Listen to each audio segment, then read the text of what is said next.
What up, everybody? Good morning and happy Wednesday. Making the turn on this week already. DK Show up on the air on your radio dials 105.1 FM, 790 AM. Also available online, sportstalk1051.com. Stream it up over there. You got your smart devices like your Google and Alexa devices. Download the Sports Talk app. Take it on the go. Also, video streams up and rolling on YouTube. Don't forget to subscribe to the YouTube channel, Facebook, and Instagram this morning. Appreciate you making us part of your start. If you're already up and at it here this morning, what do we got on a good old game plan for us? Well, trade deadline come and go. I was gonna say Packers. Brewers don't make any moves yesterday, so standing pat from the other moves that they made, day before, a couple days before, a few weeks before. Aaron Savale gets Mears, and then of course, with their new pitcher, excuse me, finally becoming official yesterday, Frankie Montas over there. So Brewers not electing to maybe add a bat, although Matt Arnold did say yesterday they explored it. They explored the possibility. Apparently, the Blue Jays even called them and said, do you are you interested in Vladimir Guerrero Jr. after Pat Murphy made that?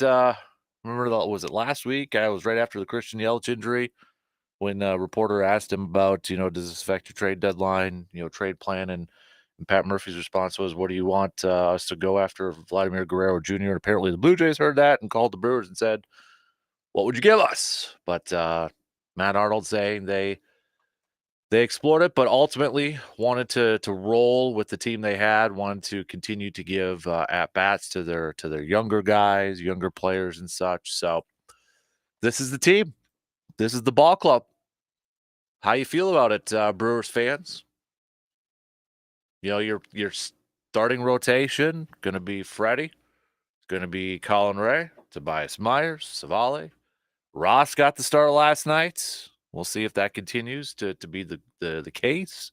Could they go a little bit of a opener situation? We'll see.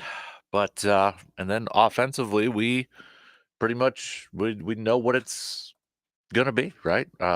Willie Adames, Reese Hoskins, Contreras. Hopefully, Elch comes back. All that good stuff. So might as well ask it. You confident in this team to not only go to the postseason, but hopefully make a deep run into the postseason? Brewers last night falling to the Atlanta Braves in Joe Ross's first game in a while. And Ross, I mean, the first couple innings, he looked solid. I mean, he was getting through, but boy, that third inning, just the wheels came off really quick for Joe Ross. Somehow he still ended up going 5 innings. I mean, his pitch count was getting way up there after the third in his first game back, but ends up going 5 earned runs, 8 hits, 4 Ks, couple walks, and a home run given up, but not a ton of offensive help behind him. Brewers just scoring 1 run in this game, 5-1 loss. 14 total hits by the Braves last night. They were putting some good barrel on a lot of those pitches from Ross last night. So, but we got quite the pitching matchup today, this afternoon, in the series finale. Chris Sale going to be going up against Freddie Peralta. I mean, that's going to be a tough one for this Brewers offense, but a good test nonetheless for this Brewers offense. Chris Sale so far this year 13-3 with a 2.68 ERA. I mean, I know the Braves and their pitchers and their starters have been pretty banged up, but Chris Sale, left-handed pitcher, having a pretty darn solid season. And really, there's not a ton of Brewers players who have a lot of experience against Chris Sale. I mean, Sanchez is the guy that has the most. He's got 23 at bats, but he's only hitting 174 against him. Then it's Willie Adames, 8 at bats, does have a home run, but 125 after that. So, but Freddie Peralta, 6-6 on the season. He's one of the guys I think that has to have a big time second half, big time, final 2 months here to really help the Brewers not only go to the postseason, but hopefully make a run in the postseason. a guy that I think for the most part we all want to see be a little bit better, be a little bit better here. In his first start after the All-Star break there. Actually, he's had a couple starts after the All-Star break now. But Minnesota, he went 6 innings, giving up, just 2 hits and a no decision, no earned runs. And then the 26th against Miami, 5 and a third, gave up 2 home runs in a loss, 3 earned runs. So we'll see kind of what version we're going to get from Freddie Peralta coming at you tonight. Chris Sale's coming off of a heck of a performance against the Mets. It was a no decision, but he went 7 and a third, giving up just 2 earned runs. In fact, Chris Sale, when you look at his month of July in 4 games, 3-0 with a 2.28 ERA. So the one lone game where he didn't get a no decision, he went 7 and a third and just gave up 2 earned runs. So yeah, it's going to be a really tough one. In fact, if you go back to June 1st, Chris Sale pitched 4 innings and gave up 8 earned runs against Oakland. It was actually a no decision. But since then, I mean, he's been pretty darn solid. 2 earned runs, 2 earned runs, 1, 1, 1, 2, 1, 2. Whew, going to be a tough one. Maybe he's due, though. Maybe he's due to have one of those games later this afternoon. So we'll preview it a little bit more. We'll talk about it a little bit more. But Brewers fans, I want to hear from you. Are you disappointed they didn't make any more moves yesterday before the deadline? Are you disappointed they didn't add another bat, another bullpen arm? How do you, now that we know what the team's going to look like going forward in these final 2 months, how do you like the makeup of this ball club? If you had to put on your scouting cap, if you had to kind of, assess it a little bit, how confident are you in this ball club? So we'll talk some Brewers throughout the morning and a little baseball out there. So we got that. Packers back at practice yesterday. We'll go through some of the highlights from practice. Probably the big one though, we got to hear from Jair Alexander. Jair Alexander is always good for a good quote, right? He's usually good for a good quote or a couple good quotes or some, and he had a couple of them yesterday.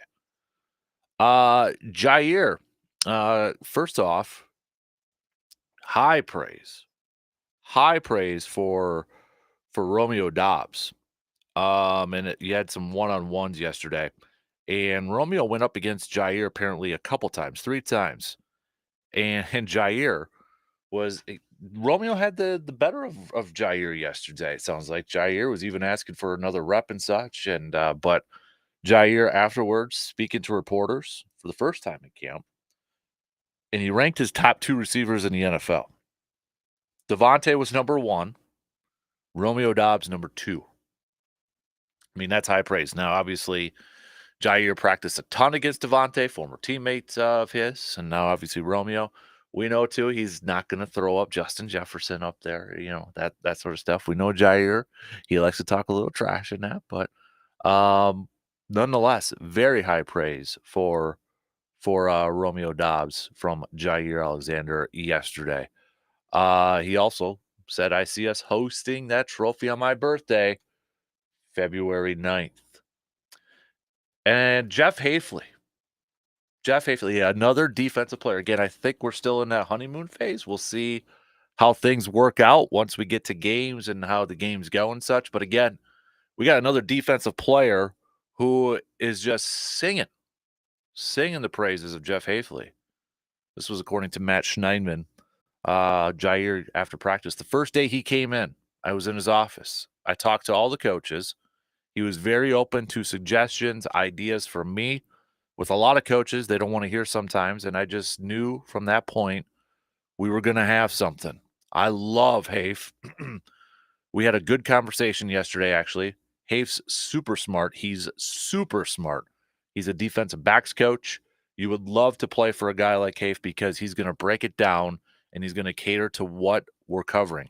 Besides football even, me and Hafe have very interpersonal conversations, and I can respect that about him. It's more than just a coach. He's a man, I'm a man, and we can have those conversations. So again, another, I would say, main top defensive player, really singing the praises of their new defensive coordinator. So, and going back to the Romeo Dobbs comment, Jair said, I always want to go up against Dobbs. The dude's freaking really good. He came in his rookie year not catching a single pass on me. Now we're going up for 50-50 balls. Dude is really good. I think his route running is very good. He's a pro. He goes about it the right way. He comes in. I mean, he catches 100 balls. He catches more after practice. You can see he's a real pro. You can see his attention to detail is very on point. Then I saw Pro Football Focus. So Steve, Steve Pelzano? He's one of the founders, the founder, I think, of Pro Football Focus. He's on the Dan Patrick Show and such. But he kind of saw some of the comments about Romeo and such and tweeted out there, Romeo Dobbs is the best August receiver of our lifetime. And essentially he's saying,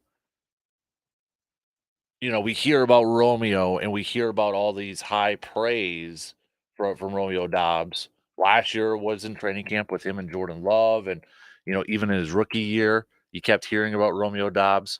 And essentially what Steve is saying is that, when it comes to the regular season, though, does that hype, does that, play transition to the regular season?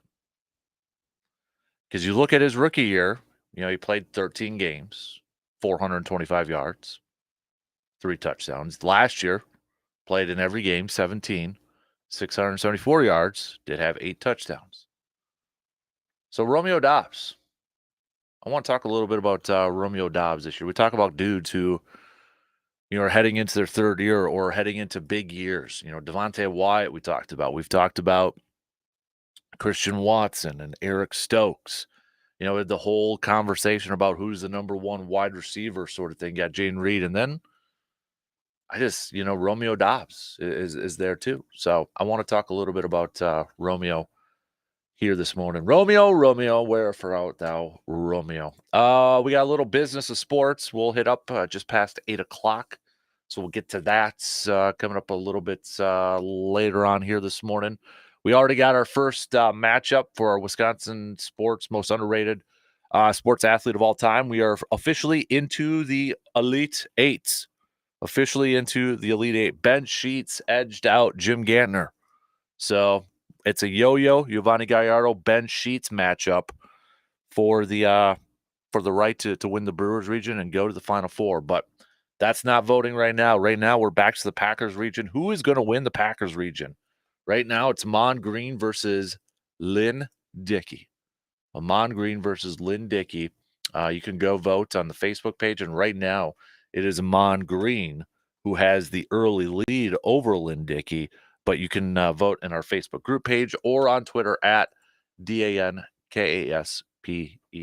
And then we'll do the Bucks/Open one a little bit later on. We'll launch that. That's Steve Stricker versus Terry Porter. Again, this is all voted on by you, the listeners out there. So let's get things going here this morning. All right, that's your game plan here for us this morning. Let's talk some baseball. Brewers fans, your thoughts on no trade yesterday? Didn't add another bat, didn't add maybe another bullpen arm. This is the team we got. How do you like the makeup of it? Is this a team you feel like, I know we're just kind of projecting, but maybe get your crystal balls or your magic 8 balls out and kind of look at the next 2 months because it's the final day of July. How do you like the chances for this team to hold on and win first place in the division? But I think, too, are your expectations, heading into this season, when we open up the season, we use the comparison a lot, at least for me. It reminded me a lot of the Packers last year. Like, I didn't know what to expect. And then we got to the postseason and ended up playing really well. This year, kind of was the same way with the Brewers. And then, lo and behold, now we got the Brewers, for the most part this year, playing really well. Offense has been putting up some really good numbers, solid numbers, better numbers than what we've seen in the last couple of years. So even though we didn't know maybe what to expect really at the beginning of the year, what are your expectations now for this Brewers ball club? Trade deadline's over. We're entering the final 2 months of the regular season. We're in first place by 6 games. What's the expectation? Is it just, hey, just get to the postseason, be happy for that, or do you want to make that deep run? It was for a while. For a few years, we were like, all right, pumped that we're in the postseason, but we want a little bit more. Do we still want a little bit more, even though this is a very maybe young team, inexperienced team? We got some veterans mixed in and such, but with these final 2 months and with a little bit of a glance to the postseason in October, what's your realistic expectations for this Brewers ball club, and what do you make of this team right now? How do you like the makeup of it? Give me your scouting reports. All right, hit me up with some texts on that Shoe Doctors bullpen line, 715-830-1912. We'll take our first break, and then maybe, come on, gotta use the mouse, old school mouse here.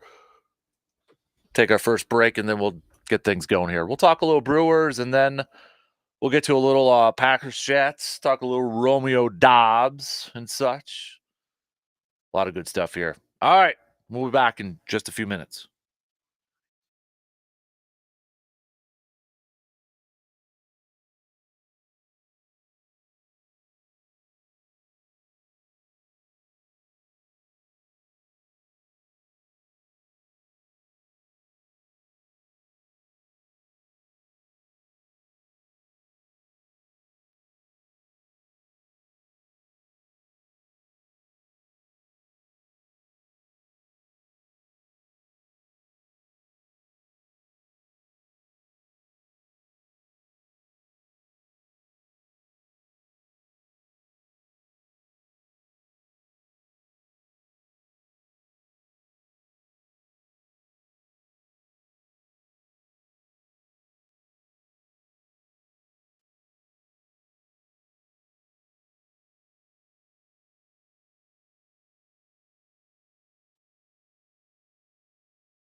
If you're looking for any meal ideas but don't want to spend a lot of money, seriously, you got to head to Hy-Vee and take advantage of their 5 for 25 deals when they got that going on. Just go back to the meat department there.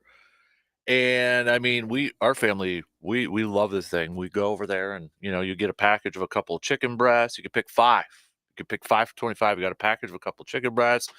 Sometimes they'll have like the pork wrapped in bacon, some burgers, crab cake, whatever. They got a bunch of different options, and you pick 5 of those for $25. Think about that. That's 5 meals right there for the week, for the work week, and just cost you $25. 5 meals for 2 people over there. So heck of a deal over there. Also, big thanks to Hy-Vee. They are our Champions Meal sponsors for the Classic this Friday, and they also threw in a bunch of stuff for our swag bags for all of you.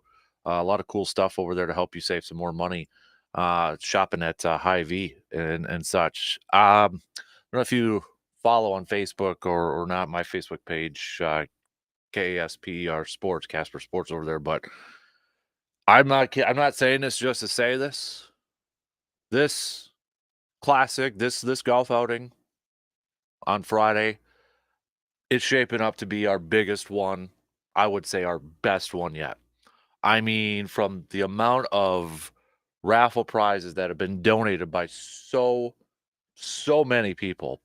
The Packers, the Brewers, Midwest Family Eau Claire, Myron Construction with the cooler and the Bloody Mary supplies and beef jerky, VFW Post 305 with their prize pack, Luminary Wellness Center with their prize pack, Gemco Surfaces. They donated a nice cheese board over there. We've got, I mentioned Hy-Vee and such. We got a bottle of scotch, nice bottle of scotch, Highland bottle of scotch over there. AJM Automotive Services. I mean, you want some free oil changes, also $100 gift card, $50 gift card from AJM Automotive Service. They dropped that off. I saw that on my desk when I went back to the office yesterday after the program. Service Master Clay from Service Master Chip Valley always donates some awesome stuff. We got some awesome cards, autograph cards in there. We got the $500 Tilden Gun gift card raffle. Spectrum Industries with the gaming chair. We got the golf bag from Park Ridge Distributing. Chippewa River Industries also going to be donating an awesome cooler full of goodies and such. The Eau Claire Express, Sammy reached out to me yesterday. They're putting together an awesome prize package too. So, I mean, swag bags, we've got a bunch of stuff in there too from all of our partners and sponsors. This is shaping up to be the best one, in my opinion. So, big thanks to our other sponsors, Princeton Valley Golf Course for hosting us. Mentioned Hy-Vee, our Champions Meal sponsors, Gemco Surfaces, our putting green sponsors, beverage sponsors, Park Ridge Distributing. By the way, Friday I mentioned yesterday we had a couple of announcements. We got a Man Cave Light announcement coming at you on Friday. A big Man Cave Light announcement coming at you on Friday. Title Belt sponsors, Resonance Branding Company, our green jacket sponsors, Muldoon's Menswear. our other awesome partners, Carpet City Flooring Center, AJM Automotive Service, VFW Post 305, The Elbow Room, Dudodge and Edward Jones, Financial Advisor, Kelsey Nikolai, Hannah Sellner Agency, American Family Insurance, Shepke Chiropractic, Shoe Doctor, Service Master, Chippewa Valley, and Myron Construction. Cannot wait for Friday. And it's going to be a warm one. Surveyor Sam and Philly Fan Dave and a few of you who are doing that 7:30 tee time, you might be the smart ones out there, getting out there when before it hits our first day. We might actually hit 90, and it's going to be on Friday. I'd rather take that though than rain, right? So it's going to be a lot of fun. It's going to be I can't wait. So, all right. Also, too, I should mention, a couple of people have reached out about raffle tickets. If you're not a golfer, but you're like, dude, those prizes sound pretty darn sweet, there will be an opportunity for you to stop by, and if you want to purchase some raffle tickets, you can do so. Just from about 9 to 1:30. Okay, 9 to 1:30. Got to go out there and do that. Once you go to Prince Valley, go behind it, we're down below there, so you can purchase tickets there. If you're familiar, we did it last year. It worked out so smooth. You're going to get assigned a number. So teams, if you're listening, it's going to be like last year when you sign in, you got pre-assigned numbers. So like if you purchase some raffle tickets, you're going to have a number. Now you and your partner can hash out which number you want, but say, we got Jim and Joe, their number, they sign in, they get numbers 3 and 4.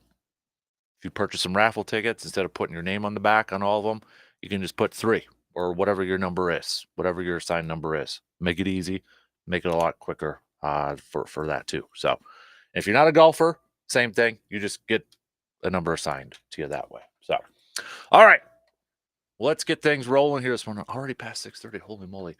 Brew Crew not making a move yesterday. Standing pats, no deadline deal, although they did make some moves prior. Well, we know that Aaron Savali a few weeks ago. They got Mears for their bullpen and such. And then, of course, Frankie from the Reds the day prior. So those were the big moves that the Brewers made. I guess if you want to add Dallas Keuchel in there for a hot minute too, you can. But these are the 3. Now we know what the team is. We know what the makeup is in the final 2 months, really, of this regular season here. So, do you like the moves? Are you okay with the makeup of this? Would you have rather seen them add another bat or maybe another bullpen option over there? I think one thing to kind of note yesterday may have flown under the radar a little bit, but one of the Brewers' top pitching prospects, Jacob Mizorowski, was moved up. He got promoted to AAA. Something to maybe kind of keep an eye on, because maybe Mizorowski, depending on how he does in AAA and such, that could be an option when we get to the postseason. Maybe a guy that gets called up. And Pat Murphy kind of alluded to it as well, that Mizorowski, he might have some shorter outings at AAA. Kind of maybe getting him ready for some bullpen options if, coming out of the pen, if we get later into the regular season into the postseason, an option over there. So, and that's a very similar way that the Brewers did it with like Freddie Peralta and Corbin Burns and such. So, I mean, this is kind of maybe a typical Brewers type of move over there. So, something to kind of keep an eye on maybe for these next couple months. Let's watch how Mizorowski does at AAA with Nashville. I mean, that dude, if you don't know a whole lot about him, kind of watch some of his highlights. He's a big guy, 6'7", over there too. So, but for the most part, we know what the makeup is of this squad now. This is the team we're rolling with here. This is the ball club. And I get why the Brewers didn't, make a big splash move. I understand it. I get it. Especially when it comes to, maybe adding another bat. Now, for me, would I've liked to have seen another bench bat come in? Yep, I absolutely would. That's probably my one area that I would have liked to have seen the Brewers go out there and address. Maybe just another left-handed bat coming off the bench here. But I get it. I understand why they didn't do that. Because Matt Arnold saying yesterday that, they want to give more at-bats. They want to continue to give more opportunities to their younger guys to kind of roll with those guys. And for the most part, too, I mean, Jackson Cheerio is really hot from the play right now. Reese Hoskins kind of getting in the flow. We got Willie Damas who's playing well. Garrett Mitchell. Garrett Mitchell is a guy, when Christian Yelich went down, I looked at Garrett Mitchell as a guy that had to really kind of like, okay, man, this is a big time opportunity for Garrett Mitchell to go out there and play some really good baseball and really maybe solidify his stance as, or himself as, an everyday starting outfielder, starting center fielder for this ball club. And in the last 15 games, Garrett Mitchell's hitting .318 with an on base of a .375 and slugging .500. Had that double last night, but I mean, he is starting to come around and starting to look really good at the plate. When he came off that injured list, kind of a little bit slow, right? I mean, a little bit of a slow start here, but Garrett Mitchell has really, really been playing well and hitting the ball really well. 790 OPS so far this season. Overall, season wise, in for this season, he's hitting 281 on base of a 369, as we mentioned, that OPS 790. So you got him playing well. You don't want to take these bats away from these guys. I understand that, but for the most part, I might have liked a little bit more depth there. And I don't know what the plan is for some of their catching situations and such behind Contreras, Sanchez, and Eric Haas and that. But we'll see how it all kind of plays out here. And the big wild card in this whole thing is, will Christian Yelich return or not? So it's a wait and see approach right now. So I get it. I understand their thinking. Matt Arnold's thinking, the Brewers thinking. I understand it probably was for the current and for the long term the right decision. But if you could have gotten, I don't know, like a Mark Canha again or somebody like that to come off the bench and order that, or maybe another left-handed power bat that would have been a rental player that maybe wouldn't have cost too much. Yeah, I would have been okay with that. Pitching wise, with the Trevor McGill situation, part of me was wondering, okay, does that, push him to maybe get another bullpen option out there? They elected not to. And again, I understand that part. I mean, you got guys coming back. Joe Ross came back last night.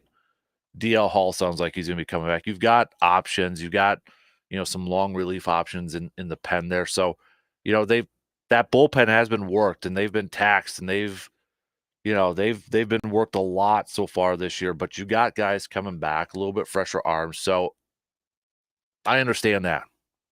And maybe they're looking at it from the aspect of like, okay, these guys, probably not as much wear and tear on them as some of the guys that we could have acquired at trade deadline. We don't have to send a lot of prospects over there. So plus we got some guys maybe that we can, promote up, maybe an Aaron Ashby a little bit later on and such.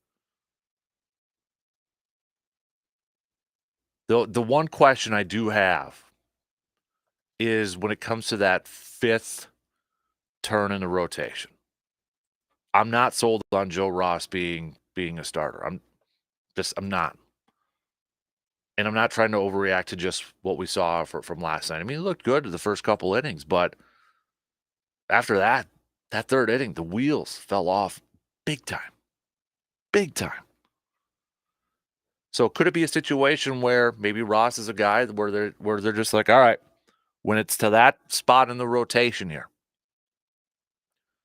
gonna go kind of the all hands on deck bullpen opener sort of thing. Throw him out there for a couple innings. Maybe when DL Hall comes back, maybe DL Hall goes out for a couple innings. That sort of thing. Because when you get to the postseason, yes, your starting staff kind of shortens up a little bit. So I understand maybe they didn't want to go out there and spend a lot for another starter when they already brought in Aaron Savali and and Frankie there too. So I get that. But when it gets to that fifth spot in the rotation, I'm not confident in it. That's my opinion right now. And really, I'm looking at this starting pitching staff now too. I want to see it, like we've mentioned a few times, Freddie Peralta today. I want to start to see Freddie take that next step. I want to see Aaron Savali is like, okay, can we kind of capture Aaron Savali from a couple years ago? Frankie, are we going to be able to capture what he did with Oakland a few years ago? These reclamation projects, if you will, the couple trades that they made. I think the biggest thing now is this close eye on this pitching staff for these final 2 months, these starters. What type of performances are we going to get from them? Can they be big-time contributors when we finish off these last 2 months and hopefully make a deep run in the postseason? Right now, that's kind of my biggest question mark with this team. Is the starting staff. Not so much the bullpen. I mean, for me, the bullpen is, I think the question mark for me surrounding the bullpen is going to be, can they last? Or are they going to get overworked by the time we get to the postseason? But for me, the biggest question is like, can this starting staff, the main dudes, can they step up and kind of take their game up another level in these final 2 months, lead the team to the postseason, but once we get to the postseason, pitch well in the postseason? That's my biggest question mark with these final 2 months. You know, looking at this ball club, my confidence level, I mean, I think they're going to the postseason. I think they hold on. I think a lot's going to depend on matchups here. You know, not to look too far ahead, but that home series against the Dodgers with 4 games, that's going to be a big tell. And then you got Cleveland right after that.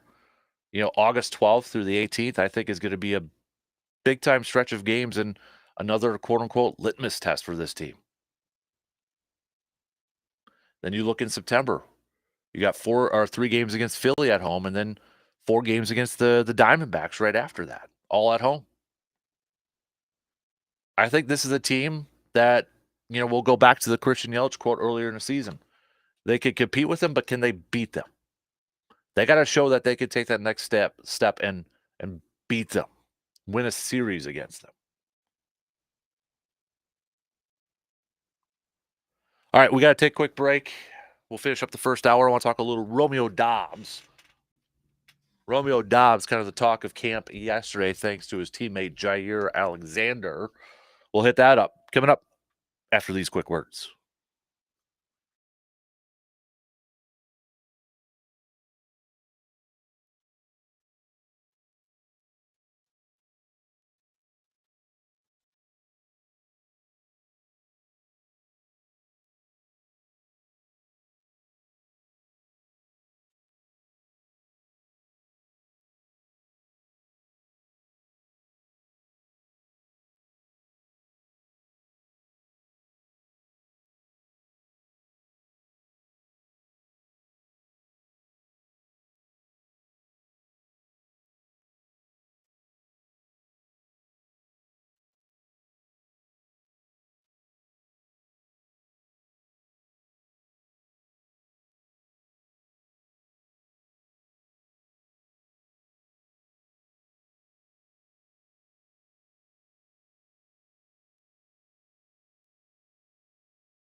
Got to give a big shout out to Mike's Star Market, who are always big time supporters of Backyard Dreams. We got that Bloody Mary bar that we're going to be doing for our golf outing, Princeton Valley's famous Bloody Marys, and Mike's Star Market. Very, very generous in donating the beef sticks for the Bloody Mary bar over there too. So if you're looking somewhere to grab some brats for the weekend, doing a little grilling out or such, or their snack sticks are amazing. Their beef strips over there. I love the Bloody Mary flavored ones over there. Man, they're to die for. Or maybe some freeze dried candy for the kiddos or the adults over there too. Check out Mike's Star Market, west side of Eau Claire. And if you get those Jolly Rancher, aka Happy Farmer, freeze dried candy bars or freeze dried candy, excuse me, $1 per package goes to help fund Backyard Dreams. So big thanks for the continued support from Mike's Star Market for Backyard Dreams. All right, so yesterday at practice, Jair Alexander chatted with the media for the first time, and he had some seriously high praise for Romeo Dobbs. For Romeo Dobbs. Romeo Dobbs, or excuse me, Jair Alexander on Romeo Dobbs said, I always want to go against Dobbs. The dude's freaking really good. He came in his rookie year not catching a single pass on me. Now we're going out for 50-50 balls. Dude is really good. I think his route running is very good. He's a pro. He goes about it the right way. He comes in. I mean, he catches 100 balls. He catches more after practice. You can see he's a real pro. You can see his attention to detail is very on point.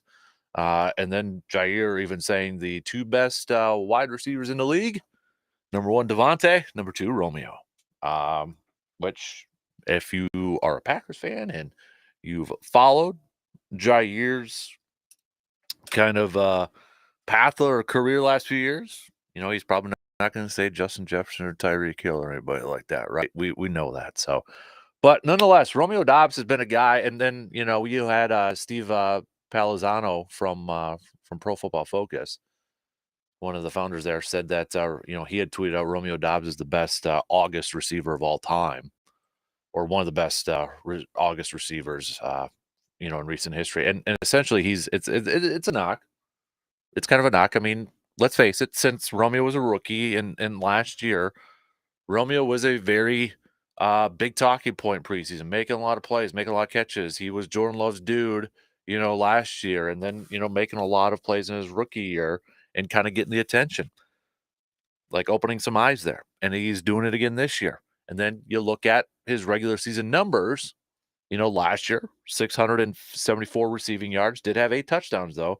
His rookie year, 425 receiving yards, 3 touchdowns. So you hear a lot about him. What essentially Steve is saying is you hear a lot about him in training camp, you hear a lot about him in preseason, but maybe that doesn't transition to the regular season. And for all the talk about this team, do they need a number one wide receiver? Do they have a number one wide receiver? And, you know, the guys that are looking for that year 3 jump, or maybe big time, you know, prove it type of year. We've talked about Devontae Wyatt. We've talked about Christian Watson and Eric Stokes.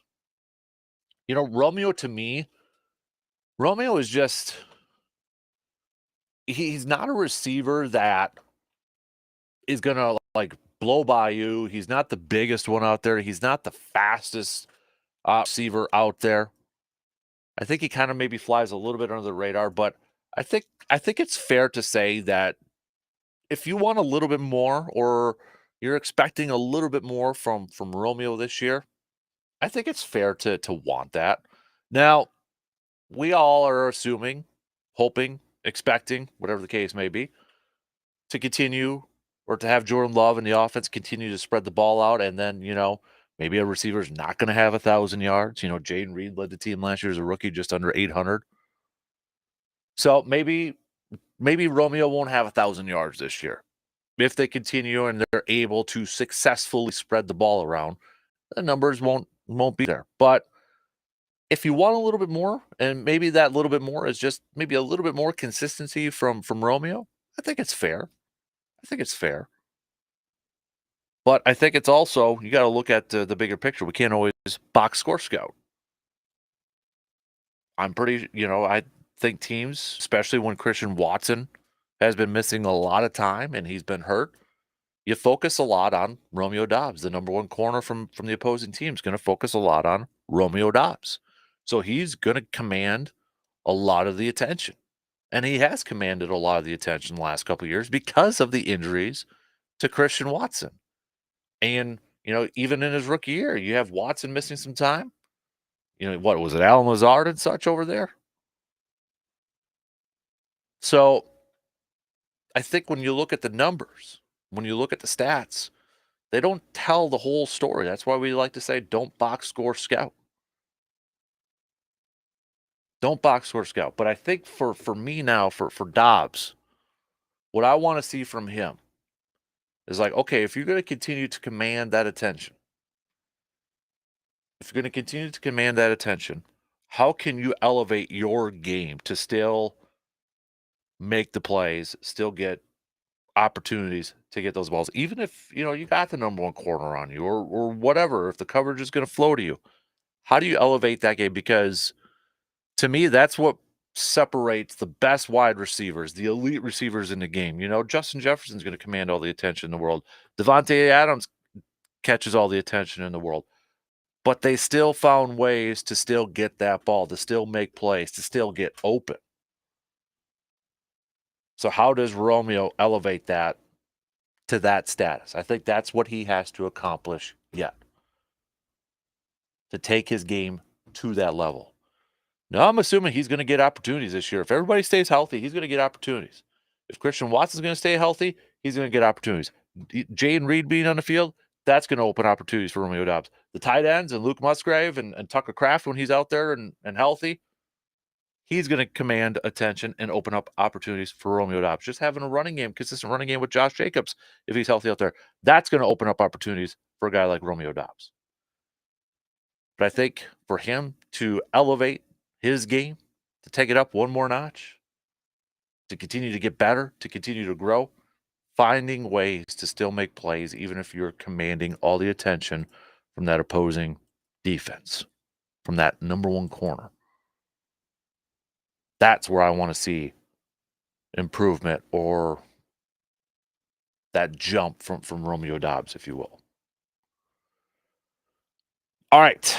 Coming up next hour, we'll get back to some more baseball talk, some more Brewers talk, and such. But give me your thoughts on the Brewers not making a move yesterday by the deadline. Disappointed? Get it? Understand it? You're good with it? All that fun stuff. All right. So we'll get back to that coming up next hour. We'll finish up with Morgs. How you doing? So you're holding a baseball, but you should be holding a golf ball getting ready for Friday, no? I don't have one. You should. You don't have a lucky golf ball? No, you can't have a lucky golf ball. I bet somebody does. If somebody does, they're lying, because you lose golf balls. Okay. Tell me then, the one that doesn't get lost is the lucky one, right? The lucky one is, okay, so I have one, but you hit a hole-in-one golf ball, you don't use that one. Then right. You put it on a shelf. You keep it. I was an idiot, though, and I kept using it. But now I have Have you gotten more than one hole-in-one with it? No. Oh, okay. No. So it's time to retire it. Yeah. Okay. It's kind of like a home run ball. You keep that Well, ball. the hole-in-one trophy from the golf course is like where you put the golf ball in the trophy. So you're getting ready to go. I figured Wednesday wild card would be a nice little round of some golf trivia. You can brush up on that. So you're a sports guy. You probably know this. Tiger Woods became a professional golfer in what year? 1990. I want to say 6, but is it 95? What are you going to say? What's your answer? Submit it. 95. 6. God, it was 96 or 95. Right. I know where. All right. Okay, I'll give you another easy number one. How many holes are there in a full round? 18. There you go. Okay. Finish this phrase. You drive for the show, but putt for the dough. You're right. It is. So we'll take you back to Tiger then. In what tournament did Tiger Woods first win his professional career? Ooh. It was the 96, I'll say. So first win. I know his first one where he was a pro was in Milwaukee. I'm going to say first win. It's not in Milwaukee. There's your hint. It's not a major either. It's an invitational. Yeah. Mm-hmm. I'm just going to, is it Arnold Palmer's? Sin City. Okay. All right. But hey, as long as you just said it, what king of golf lent his name to a mixture of iced tea and lemonade? Arnold Palmer. Do you drink them when you're on the course? I love Arnold Palmer's. Do you? What's the best ratio? How do you mix them? Oh, you got to do 50-50. It is just straight, even? Mm-hmm. Okay. Yep. That's I'm a big iced tea drinker, so yeah. and then what kind of iced tea do you use? Like sweet or non-sweet? If I'm being honest with myself, sweet is the better one, but if I want to be a little healthier, I got to go non-sweet. You're trying to make an Arnold Palmer a health Well, drink? Arnold Palmer is sweet, but like at home, I have a jar of iced tea Uh-huh. that I would just scoop, mix in with water, and drink it that way. Yeah, but let's be honest. Iced tea without sweetener and I know, sugar. I know. It's basically just brown water at It that is, but point. I'm trying to be healthier. At what age did Jack Nicklaus first play his 9 holes? At what age did he first play? His first 9 Yep, holes? first 9 holes. 5? A little bit older. 6? A little bit older. 7? 8, 8? Okay. 9, 10? 10. There Okay. you go. Double digits. He was When did 10? you first play? When did you pick up clubs? Oh gosh, I was probably around, and I was a later one, but For probably like people 10, not well, 11. yeah, Yeah. but for people, like, that are at the elite level, 10 seems old. Yeah, Because no. usually they're carrying clubs around, like, Tiger was as on they're Johnny learning to what. Carson when he was like 2 or 3, I think. Yeah, So, yeah. Alright, so, last one. last one. Oh, this is easy. What do you do to warn golfers when they hit an errant shot? Yell it. 4. Yell it. 4. You gotta say it with passion. Get I out of the way, man. 4!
Second hour kicking off on this Wednesday, July 31st, the final day of July.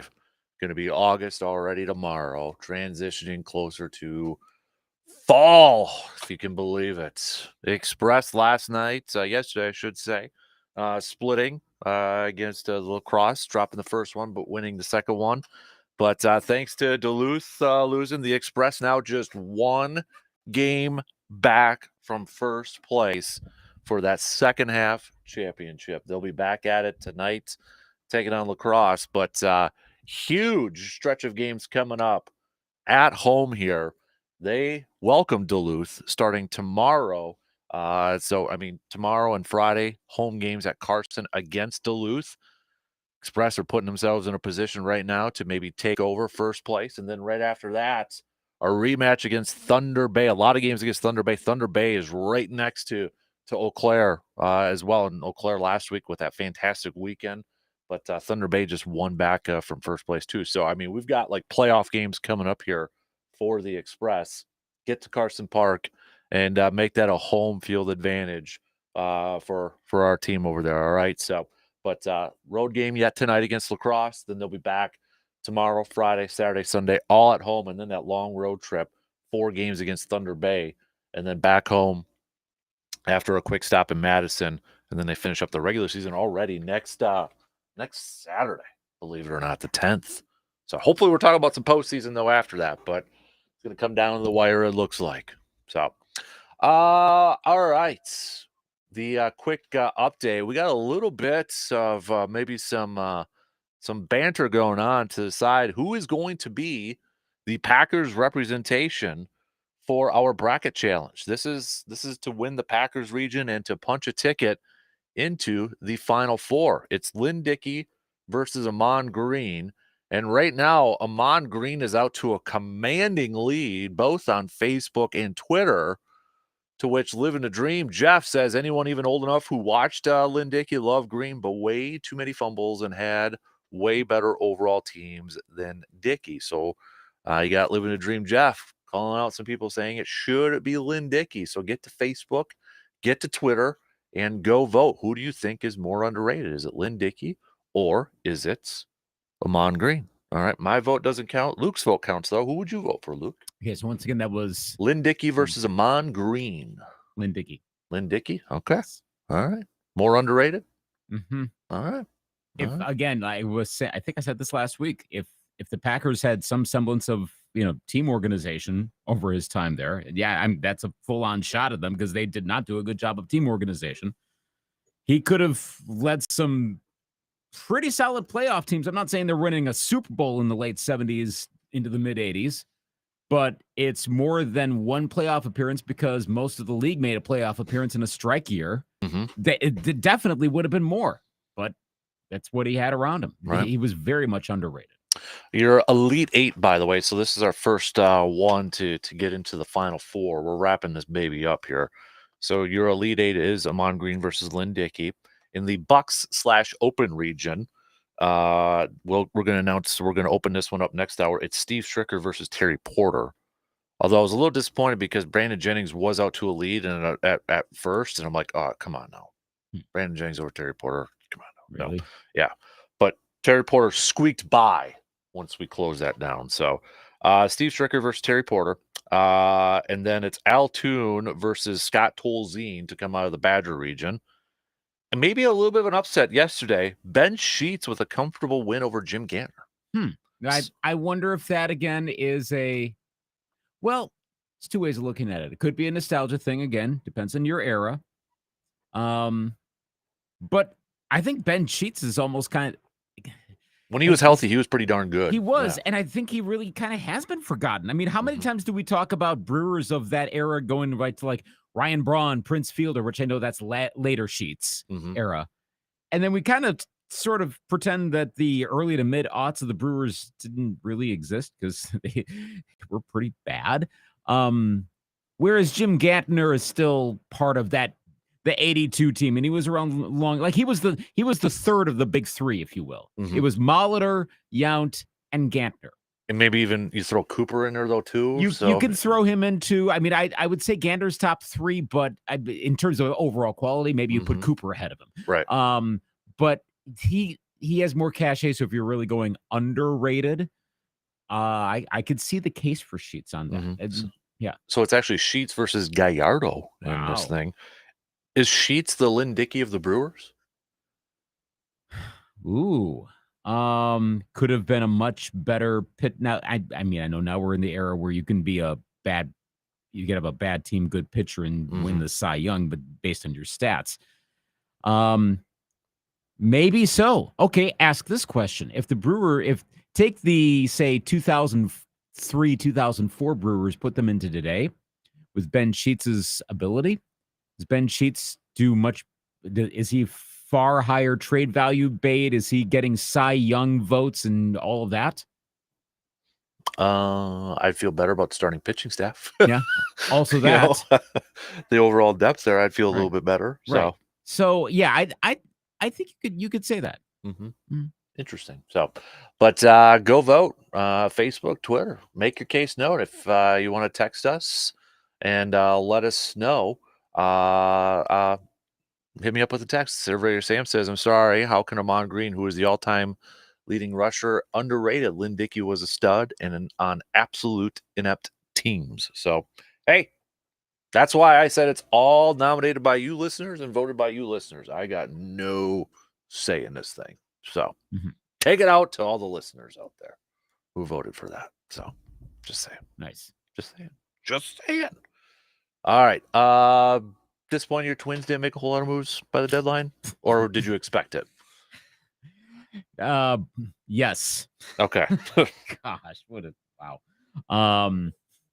Let's just say the comments on the welcome to Minnesota Trevor Richards Instagram post from the Twins weren't the most welcoming. And I'm not sure how much that's really on Trevor Richards. I mean, he's basically is about the same as the guy that they DFA'd yesterday. So cool. It's really on the poll ads, and there are complaints on Falvey and Levine, but it's mainly on the poll ads. And the thing is, we knew this. We knew that the Twins weren't going to be spending a lot of money. They said as much in the offseason. We're cutting payroll, and they did, and we're not going to spend money, and that's what they're doing.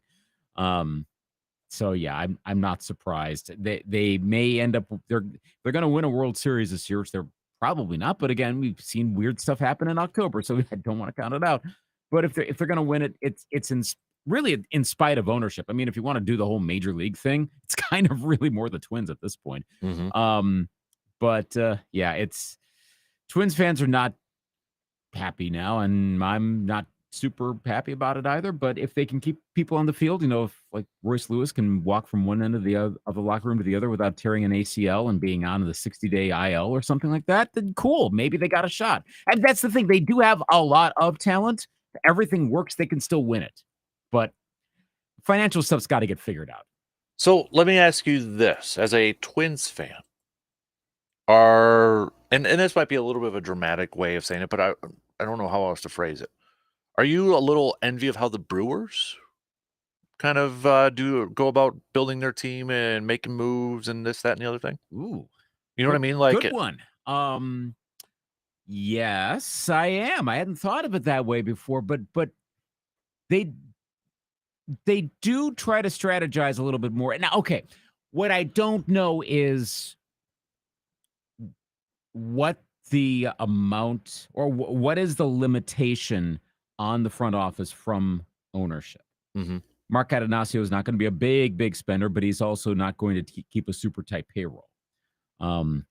Poll ads, by a lot of accounts, have a lot of money, but let's remember this all goes back now 2 generations worth 2 generations beyond in terms of running the team from Carl Pohlad. You remember where Carl Pohlad made his money? I do not. Banking. No. So if you came up as a bank, I mean, I don't want to stereotype all bankers, but if you came up as a banker, you're probably going to find a way to stay in the black. You're probably not going to be the type to spend massive amounts of money on stuff and do a lot of risks. You're going to take a very conservative approach to your finances.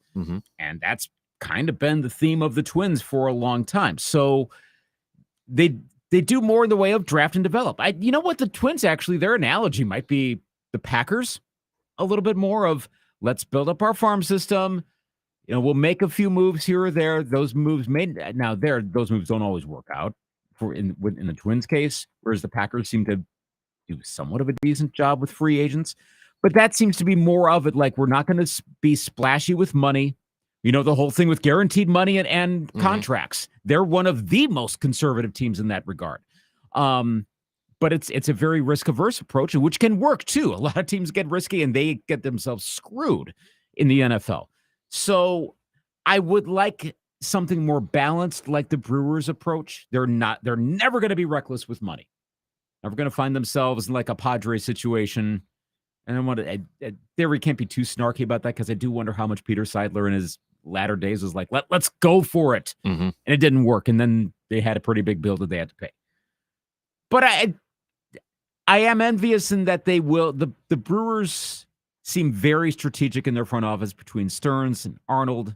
There's a thread there that you're not seeing with Thad Levine, Derek Falvey. They're also very analytics oriented. But I also don't know if the analytics are driving a lot of it, or again, like I said, is it the ownership that's saying, here's what you got, and they're like, oh, really can't do anything. So yeah, that's a long way of answering. I kind of am.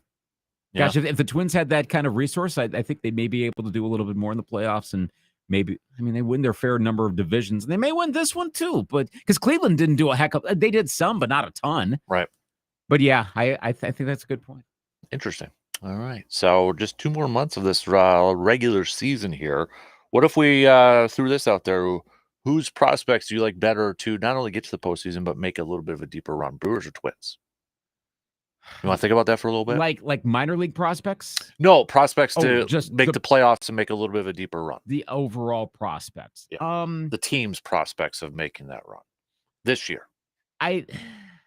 You know what? I'm going to answer the question by getting a temperature check from you. How do you feel about the Brewers' moves overall? I get them. I understand them. I think, they got a couple starting pitchers. You can argue whether they were the best available ones out there, but I think we all know too that they weren't going to get into a bidding war and overspend on some of the top available ones out there. I love the Brandon. I'm going to quote Brandenburg again. So when they acquired Frankie, I asked Brandon his thoughts, and this was the comparison or the analogy he used. Really pretty on the nose for the Brewers to go for the fixer-upper off of Craigslist instead of buying off the showroom floor at the dealership. And I love that analogy. I thought that's spot on. And so at least they realize, okay, we got hit hard with starting pitching. We need some more depth. We need a little bit more there. They did that. Hitting-wise, would I've liked another maybe bench bat, power bat? Yes, but I get it. They want to continue to give more opportunities for their youngsters. Garrett Mitchell's playing better. Jackson Cheerio's really playing better. Reese Hoskins is getting a little bit of a rhythm. Willie Adames is there too. Hopefully Christian Yelich is back and such. But I feel good that they're going to go to the postseason. My biggest question mark, though, is that starting pitching unit talented enough to win them a series right now? Yeah. I think it's just based off matchups at that point. I think the Brewers, this seems contrary to who all else is around in the league, but I think the Brewers have a better shot. And I know it's a little more tempting to say the Brewers have a better shot with all of the poor play around the rest of, well, heck, all the top teams, it seems, in Major League Baseball over the last, really since around the All-Star break, have not been performing well. Remember those gaudy winning percentages we used to be seeing? Yeah. I'm not really there anymore anywhere in baseball. But this is a phase. They're not all going to come back to earth and everyone's going to be a 500 team. No. I think the chemistry of the Brewers, the pitching resources that they have later in the games could be enough. That's where I could see them winning like a 5-game series. Like, even as a division, a likely division winner, they could be like a Diamondbacks or Rangers are like, whoa, they're putting on a run here. It's surprising, especially the Diamondbacks. They were the shocker. I could see them doing that more than the Twins. The Twins feel like they could be a feast or famine team. They could be swept, or if everything clicks, they go on that big run. And I think the pedigree with some of those teams there's pedigree across the board, but what the Astros potentially could do. I know the Guardians are slowing down some, but you have to kind of squint to find it. Some combination of the Yankees and Orioles is still going to be pretty solid. I like the Brewers' chances better. Not that they're going to win the whole league, but I like it better for a run. Mm-hmm. Yeah. All right. I'll tell you what, let's take a quick break here. Anybody who voted for Amon Green, tell me why you voted for Amon Green. We got a couple people that is making a case for Lynn Dickey and kind of calling you out, Amon Green voter. So we know there's a majority of Amon Green voters out there. You need to text me your case why you voted for Amon Green over Lynn Dickey as most underrated. Don't be shy. State your case. All right. Hit us up with a text, 715-830-1912, or you can also comment on the video stream if you'd rather do that too. So, all right, let's take a quick break. We'll get back to some more baseball talk coming up here. We got Brewers and Braves with the series finale coming up this afternoon. See if your Twinnies can actually take down the Mets and maybe score some runs over there too. So That'd be cool. That'd be cool, right? So we'll get back to some more baseball talk. We got a little football talk, Olympics, and all that fun stuff. Quick break, and we'll be back in just a few minutes.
If you're going to be making any last-minute summer road trips, summer vacations with the family, maybe before school starts and such, or maybe it's just time to get your vehicle in for an oil change, make that appointment with ASAP Used Auto Parts in Eau Claire. Or maybe it's time to change out those tires because, well, they're getting pretty bald over there. ASAP Used Auto Parts can help you out with that as well. Just visit them, 1330 Menominee Street in Eau Claire. That's across street from the Dodge over there. Give them a call, 715-514-4501 to set up your appointment.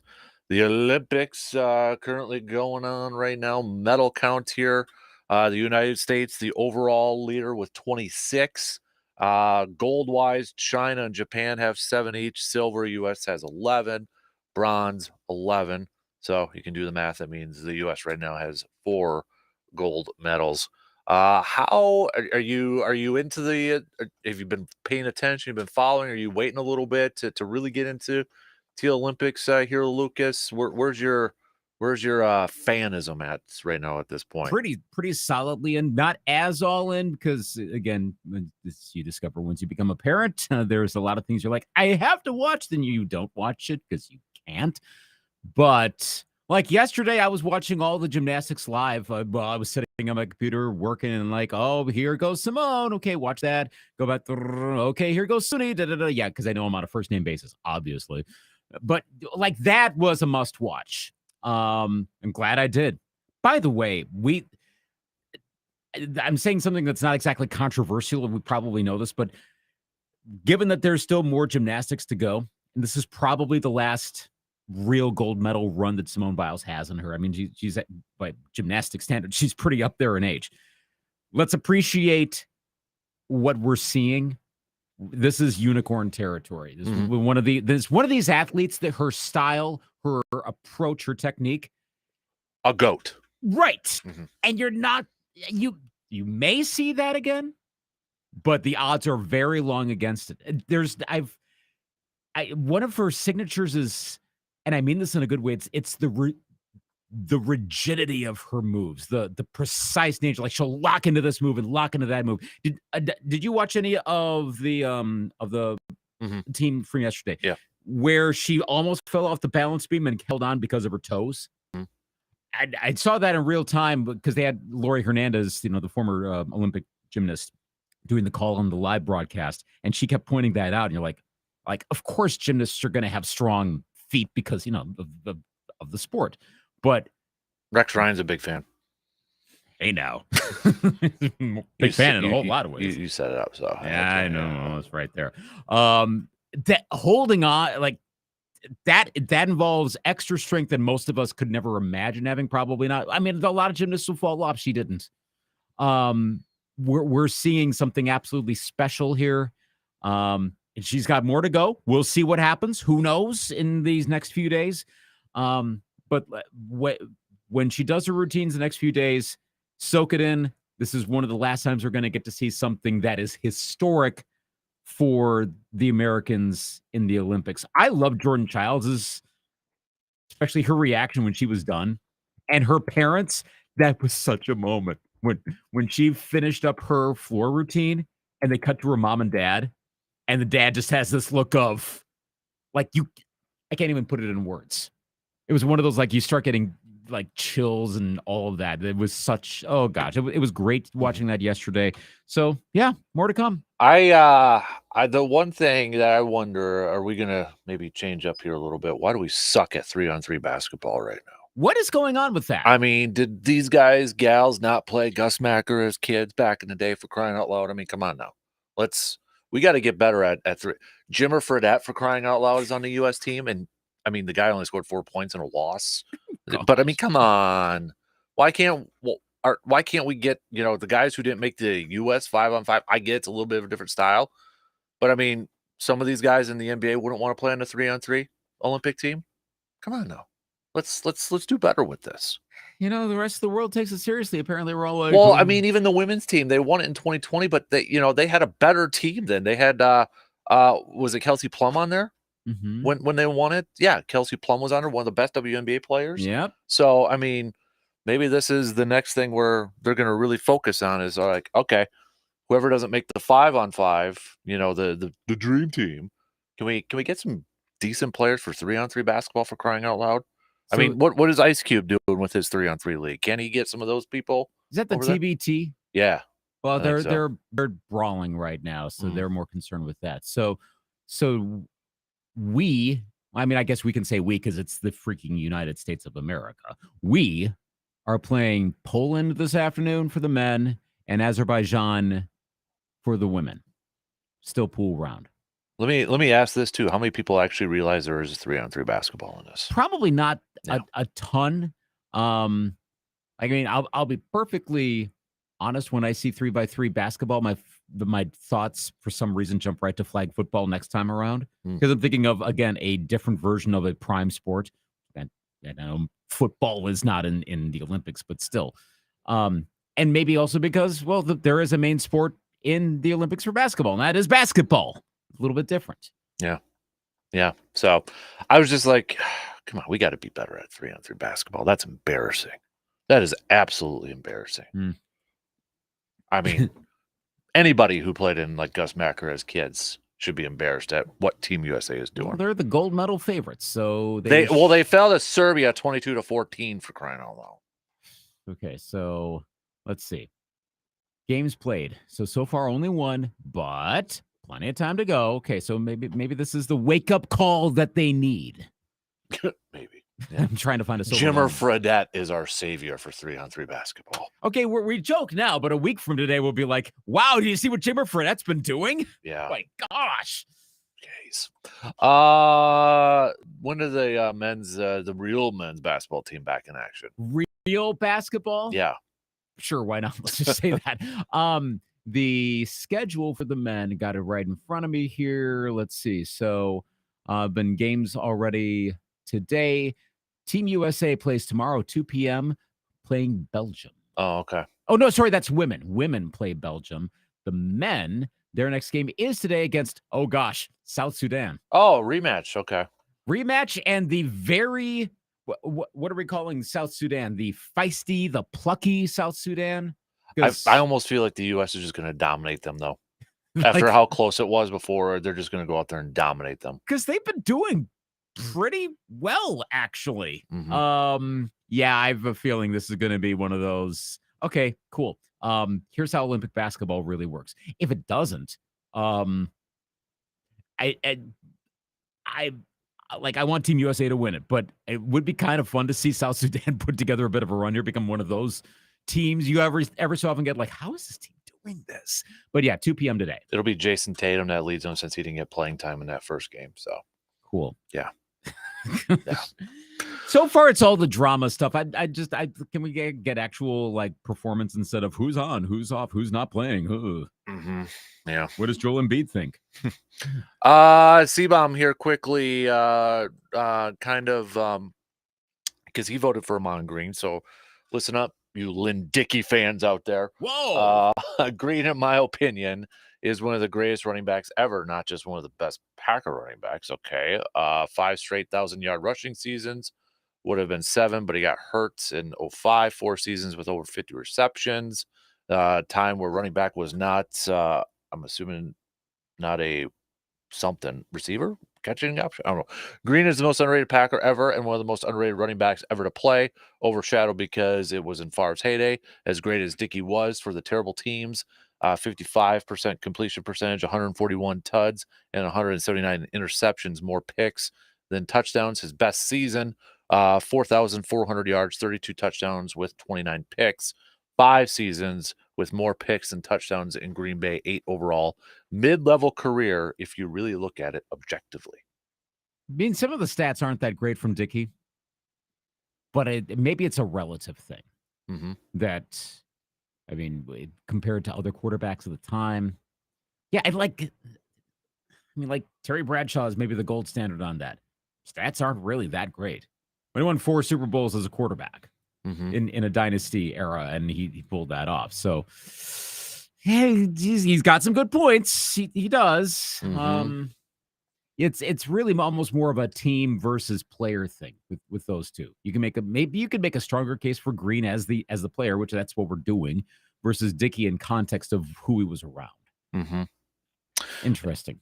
We'll see how it goes. But right now, Amon Green dominating the votes on Facebook and Twitter. About 60-40 on both of them. So, all right, we're going to take another quick break here. And then coming up next hour, we'll do the Steve Stricker versus Terry Porter one coming at you, too. I have a guess, but these voting has gone way. I will say this, though, Lucas. With Steve Stricker, I did notice you voted for Andy North over Steve Stricker when that matchup was out there. I did. Yeah. Yes, I did. I voted Andy North. Why? I'm gonna put you on the spot. I mean, admittedly, there is a little bit of the SVP bias because I keep hearing about Andy North, so there's going to be some of that. Well, hey, it's like a version of the nostalgia bias. I'm going with Dickey over Green because, well, I remember Lynn Dickey as quarterback when I first started following football, and so I'm going to be drawn more towards that era. I think his overall success slightly a little bit more. I think Steve Stricker gets more attention nowadays. I do think it's underrated in the aspect that I don't think people realize Andy North won a couple U.S. Opens.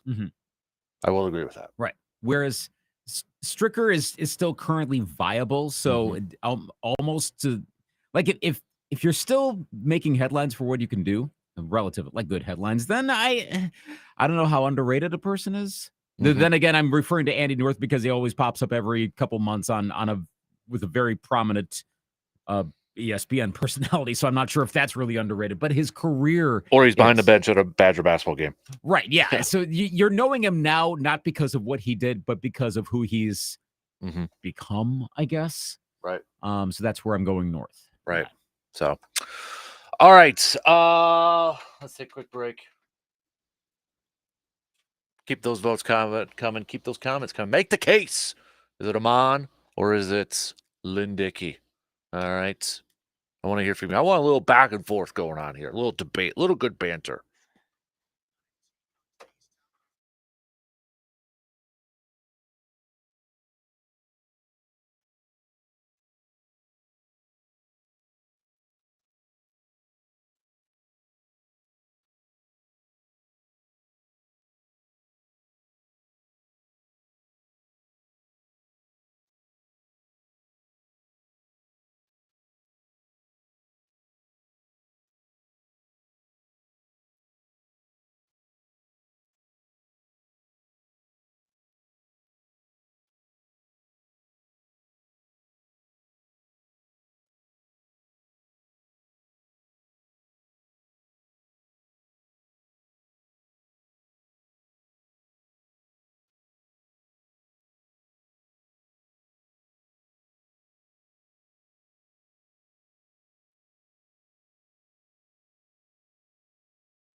Big brothers, big sisters, Northwestern Wisconsin is looking for you listening right now, because they're looking for some volunteers to make a positive influence in a young child's life. Looking for some bigs out there. If you want to learn more and to volunteer your time, you can just check out their website and follow along on their Facebook page too, because they'll post some stories about maybe a youngster looking for a big, looking for a role model out there. And Big Brothers, Big Sisters of Northwestern Wisconsin will pair you up with somebody with a kid that has some shared interests or same personalities and such, and you can share an interest with a little sister or a little brother over there too. So I know they're especially looking for some big brothers out there, but you can head to bbbsnw.org for more information to apply to be a volunteer. Looking for just about an hour a week to make a difference in a child's life. So again, bbbsnw.org, and go check out their Facebook page too, because once in a while they'll have waiting list Wednesday highlights and just kind of highlighting a certain child out there who is looking for a big out there too.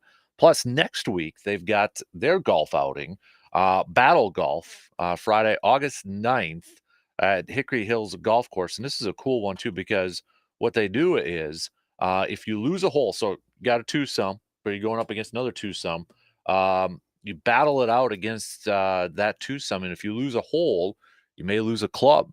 Yeah, that team can take away a club, and until you can't get it back until you win another hole. So something unique, something different with that golf outing. I like that idea. So more info over there. Again, check out their Facebook page or visit their website. Speaking of golf here, Big Worm saying, who are your favorites to win the championship belts on Friday? I don't personally know all the teams that or all the people that are registered. I know some, but we got 120 golfers in this thing, which is our biggest one ever. 120 golfers. We've gotten the most sponsors ever. Our swag bags gonna have some sweet stuff in there. We've got the most raffle prizes ever. The 4th year is the biggest year. But if I had to pick somebody, obviously besides myself, Of course. I'm like David Sims in Tin Cup. I don't know if you've seen that movie, but he tries to get Tin Cup to be his caddy at his own charity tournament, because, as he says, quote, "I'm tired of seeing the money leave town." But they've been close a couple years. They've been really close on the edge, and I told him this yesterday. If I had to pick somebody, I'm looking at that Carpet City Flooring Center team. They've been really close the last couple years. But I will say this though too, and I'll probably jinx it. Winners have always been, and it could change, a husband, wife, or boyfriend, girlfriend couple that have won it every year. Really? So, yeah. Yep. Really? Yep. How did I not remember that? I don't know. But yeah, you go and look on our Backyard Dreams. I got a couple photos. Yeah, it's been a husband, wife, or boyfriend, girlfriend couple that have won it every year. Interesting. Mm-hmm. So maybe teams, just saying, maybe you need to, that's the game plan for it. Just saying. Although I will say my high school coach did give me a little bit of a tip just now too, because he asked how I was playing. I told him the issue I was struggling with. I'm not going to reveal what my issue is right now, because that's a competitive disadvantage to everybody. Of course. But he gave me a little tip, so now I'm feeling good. So basically, if you are golfing on Friday and you're single, Mm-hmm. you've got a very good excuse to get a date for Friday. Yeah. At Yep. a minimum, you could even get someone fully commit, oh, this is my significant other going forward. Mhm. Why? To win the golf tournament, and think of all of the what's the reward? You win and you get The championship belts, title exactly. belts. So of course, prospective significant other out there, look at what you could potentially have by Friday afternoon: a championship belt. Mm-hmm. Why not date X single person out there in the Chippewa Valley? And the thing is, there's 2 of them, so you don't have to share it. Even better still. So Yep. if it all flames out by Saturday night, Yep. guess what? You got a belt. Yeah. Is it really that bad of a deal? You get to golf on Friday, you get a belt. Mm-hmm. You get to date for a couple days. Yep. Minimum. And who knows? Maybe best case scenario, you found the love of your life. So, cool. We are going to be matchmakers, if nothing else. Exactly. So, I will argue this is the best outing in the Valley. 120 golfers for this thing. Come on now. That is That's a lot. awesome. Yeah, 120. So, A lot. plus Friday, we got a few things that we're going to be announcing Friday. One of them, we are making 5 donations on Friday through Backyard Dreams. 5 donations. So that's going to be awesome because that's what the outing's for, is for Backyard Dreams. But we're announcing 5 checks really for Friday. A huge Man Cave Light announcement on Friday. Ooh, huge Man Cave Light. wow. We got we're going to be giving away, or I should say giving away, awarding the first ever Backyard Dreams green jacket to an individual or individuals who have been big time supporters of Backyard Dreams over the last few years. So we got that and a couple other big announcements during the morning show over there. So Very cool. yeah, as I will say, Surveyor Sam's probably the smartest one right now, and the other few teams who signed up for that 7:30 tee time, because as hot as it's supposed to be, they might be the best ones out there where they're not going to have to deal with the sun too much. So Smart positioning. right, that worked out well for them, I think. So I like that move. Yeah, because it's gonna be pretty hot and humid. Not as bad as today. yes, give me the weather report for Friday, because that could be the first time we hit 90 though, right? Well, today could be. Today? Okay. Okay, and now so let's see. The 2 options, of course, you got 13 first alert. Their forecast for today, what do they got? They have us peaking at 89. The dew point is 68. National Weather Service has us 89, dew point is 72. That's today. Cooler tomorrow, similar dew points. On Friday, high of 86, dew point 69, 70 or so. Let's see. I'm not sure if let's see if 13 first alert weather gets that far along. They only get right now, the hourly forecast for them only gets up to 7 a.m. Okay. But 69, 66 is what they have. So I mean, decent summery morning. So yeah, won't be quite as bad on Friday as it's going to be today. A little cooler, touch drier, and by a touch I mean a touch. It's still going to be yuck. Right. I mean, I guess you might like it. If you're in the shade, it's actually not horrible. If you're in the sun, well, if you slice it or hook it quite a bit, yeah, you will be in the shade quite a bit. So that's true. Yeah. So if you ever had an incentive to have a bad golfing day, Friday's your day. Yeah. Right. Pace hydrate, folks. Yep, absolutely. Yeah. So really looking forward to it on Friday. And again, big thanks to everybody who has signed up. I mean, these swag bags are legit. Me and Hudson have actually started packing them, and I still got more stuff to put in there. So. By the way, this is totally the sort of thing I would come up with. This is probably a bad idea, but have you ever thought of doing let's recreate some other golfing conditions, because this is going to be good Augusta weather or something in the South during one of the Opens. But if you want, or one of the majors, but if we want to recreate the weather of, say, the Open Championship, should we have the Dan Kasper Classic 1 year on Whistling Straits? Yes, you're exactly right. We should do it at Whistling Straits. Okay, well, actually, that's the correct answer. I know. It is. But should we do it in I don't know, I was going to say, Whistling Straits. April. Right. April or the first weekend of November or something. Yeah. You can get the gales temperatures are in the 50s or the 40s, rain blowing across you. That would be fun. Just for 1 year. Let's do it in Scotland. I remember one time in high school, we were getting ready for a tournament, and I was on the driving range, and it was hailing. That's right. The hail. Gosh. Yeah, and then I remember we had to this one was awful too. We had to luckily, I don't know why, but it worked out. We took a coach bus up to Ashland. Because Ashland was in our conference. Shout out Lumberjack Conference. Pouring. I mean pouring. Not a light rain, pouring. And they're like, we're gonna try to play through it. And I think we got through 3 holes. And it was to the point where it was just like, I had rain gloves too. Like, no, it didn't matter. I lost my club on some shot. Like it flew out of my hands. You couldn't tell where the ball was going. I mean, it was like all hands on deck if you could try to see where somebody's ball was going. The greens were flooded, and they tried to make us play through it. And finally, they called it after 3, and then we had to hop the bus back, like a 2.5-hour drive. So we made that drive to go play 3 holes. Coming back, we were soaked. We had to stop at the McDonald's in Park Falls. Guys were wearing extra shirts as pants just to get some dry clothes on. That was miserable too. Oh boy. Yeah. Oh boy. Thankfully, we've not had that sort of weather for the Dan Kasper Classic, but it could happen one of these years. There was many times I remember wearing stocking caps and all that, and I hate that. Like, it's too cold. Well, yeah, and then I mean, if you hit it a little wrong, I mean, it's kind of like the vibration through the clubs and that. So that's yeah, not fun. Yeah. Then you got to go through like dewy, cold, like weeds and plants to get to your stuff. Ugh. I mean, you got the aerated greens and brown and all that. So yeah, no. I mean, brown, yeah, that would definitely be kind of like the open. So we might have to do it in April for that. Right. There you go. To get the look of it.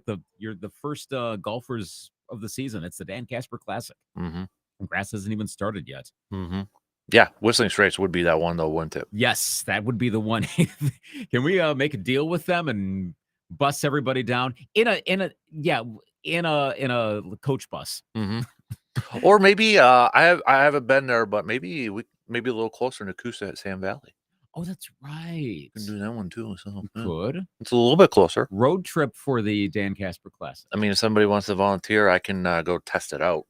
Sure. Yeah. Anyone listening got connections? Yeah, right. I mean, I can scouting. That's all we're doing. We're just scouting. I gotta see if it's good enough for us. Right. Yes, of course. Quality control, as we like to call it. Yeah. Okay. Yep. So, all right. Coming up next hour, we're going to do a little business of sports, our business of sports segment. So we'll hit that up. We'll get back to some more baseball talk as well. Maybe get a little football talk in there. We had Badger football opening up their camp at Platteville yesterday. First practice in the books. So not only Packers training camp, but Badger training camp underway over at Platteville. So they've got it. That one open practice that you can go pay $5 to watch. That's coming up in April. Are they essentially on the same grounds where the Bears used to be? I believe it's at campus. So then it's got to be. Yeah. Yeah, it's at campus over there at Platteville. Cool. So, but yeah, we'll throw a little football chats into this equation coming at you too. So, but Big Worm, to answer your question, we already asked you this, Luke, but just really quick in a minute, Big Worm wants to know, were you disappointed with your Twins trade deadline yesterday? I know you answered that already, but yes, okay, for sure. Yep. So, and also I should point out, I think they didn't make a deal last year, and well, they had some playoff success. So again, anything could happen, but come on, guys, figure out the finances and let's try to win baseball games here. Yeah. So, all right. We got about 30 seconds left here, so we'll save the rest for the final hour here. C-Bomb's already signing up for the Whistling Straits. Well, we gotta go. There's get one. Some connections over there. Okay, so we got one. Work your connections there, C-Bomb. Just say. All right. Yeah. Shot clock's gonna cut us off here. We'll save the other texts and messages coming up here. Don't forget to vote for the Lynn Dickey, Amon Green one. We got some bickering back and forth going on. I love it. Let's get a little debate going on here. We're going to open up the next matchup. Speaking of golf, it's going to be Steve Stricker versus Terry Porter. So you want to make sure you go to the Facebook group page and Twitter to vote for that. 2 in. We got one more to go. Stick around. We'll be back in just a few minutes after these news updates.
Final hour on this Wednesday morning, the final day of July 2024. Appreciate you all tuning in wherever, however you may be tuning in. We're going to put up that latest matchup. It's going to be Steve Stricker versus Terry Porter in a little bit on Facebook and Twitter for our voting as we are racking up, or I should say, putting together our final four. And right now, Amon Green is still out to about a 60-40 lead right now to win the Packers region and advance to the final four for our most underrated Wisconsin sports athlete of all time. The other matchups, as we mentioned, Steve Stricker, Terry Porter in that Bucks/Open region. And the Brewers one that we will launch tomorrow will be Giovanni Gallardo versus Ben Sheets. And then in the Badger region, a couple football players, Al Toon versus Scott Tolzien. So that's coming at you for the rest of the week here. We begin this hour, though, with our business of sports. So let's do a little business of sports this morning. And I'm going a different way here with this Okay. one, Lucas. Going a little bit different way because just in case anybody who has a lot of moolah happens to be listening and they're big time NBA fans, you've got just a couple more days left for that Kobe Bryant locker auction. I don't know if you heard about this Did story. not what? So this was, I think it was revealed last week or something like that. So a locker that was used by Kobe Bryant at the Staples Center is being auctioned off. But the thing is, the story of this thing, it was almost thrown away. The locker was almost like tossed. And I think it was like a maintenance worker or a worker over there said, no, that's actually Kobe's locker. So he actually saved it. Hmm. Is from my understanding, if my memory serves me correct here. So now it's up on auction. It could fetch between $1 million to $1.5 million. And I'm looking at it. So this auction ends on August 2nd. You got a couple days yet. Current bid, $750,000. Just two bids, but the reserve has been met. So $750,000 it's at right now to have Kobe Bryant's Staples Center locker, 2004 to 2016, that locker that he used over there.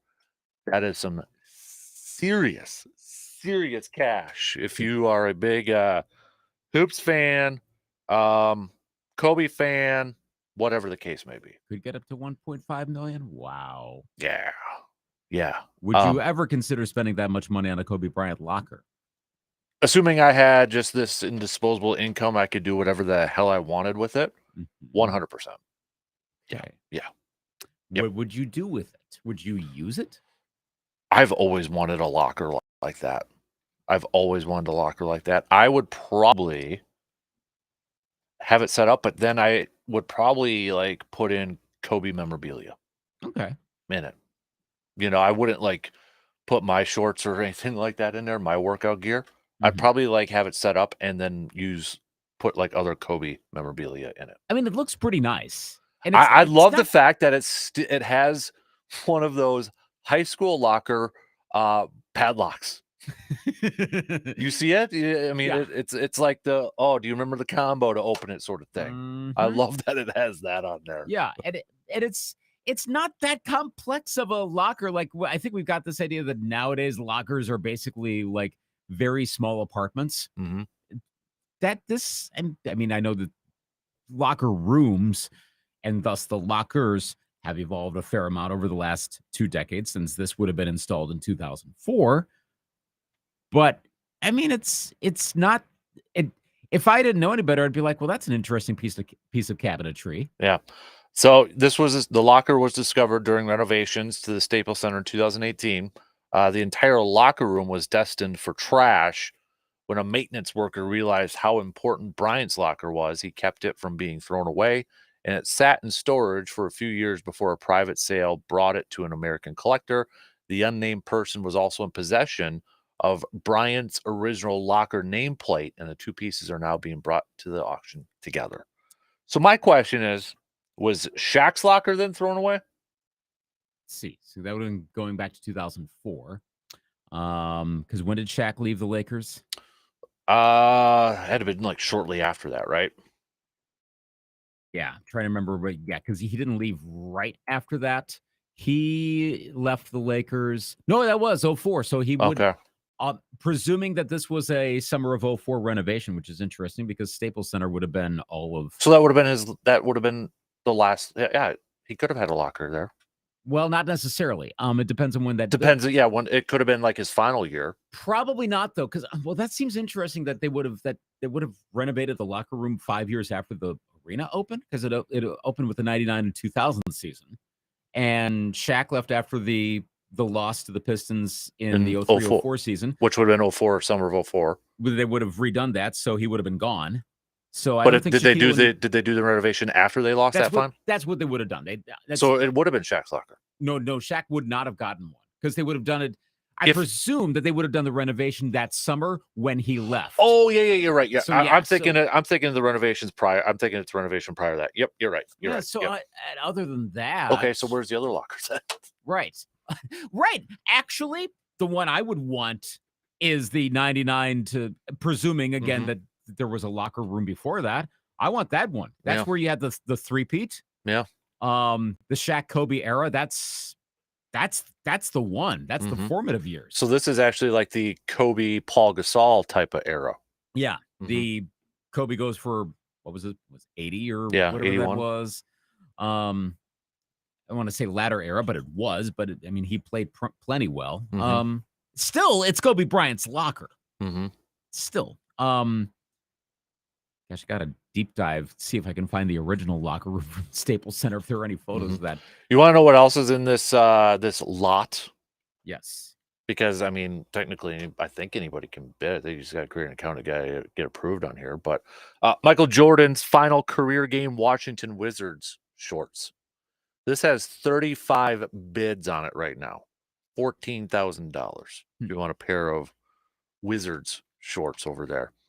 Patrick Ewing's 1992 Olympic gold medal game, Dream Team game worn shoes and signed. $3,500, 22 bids on that.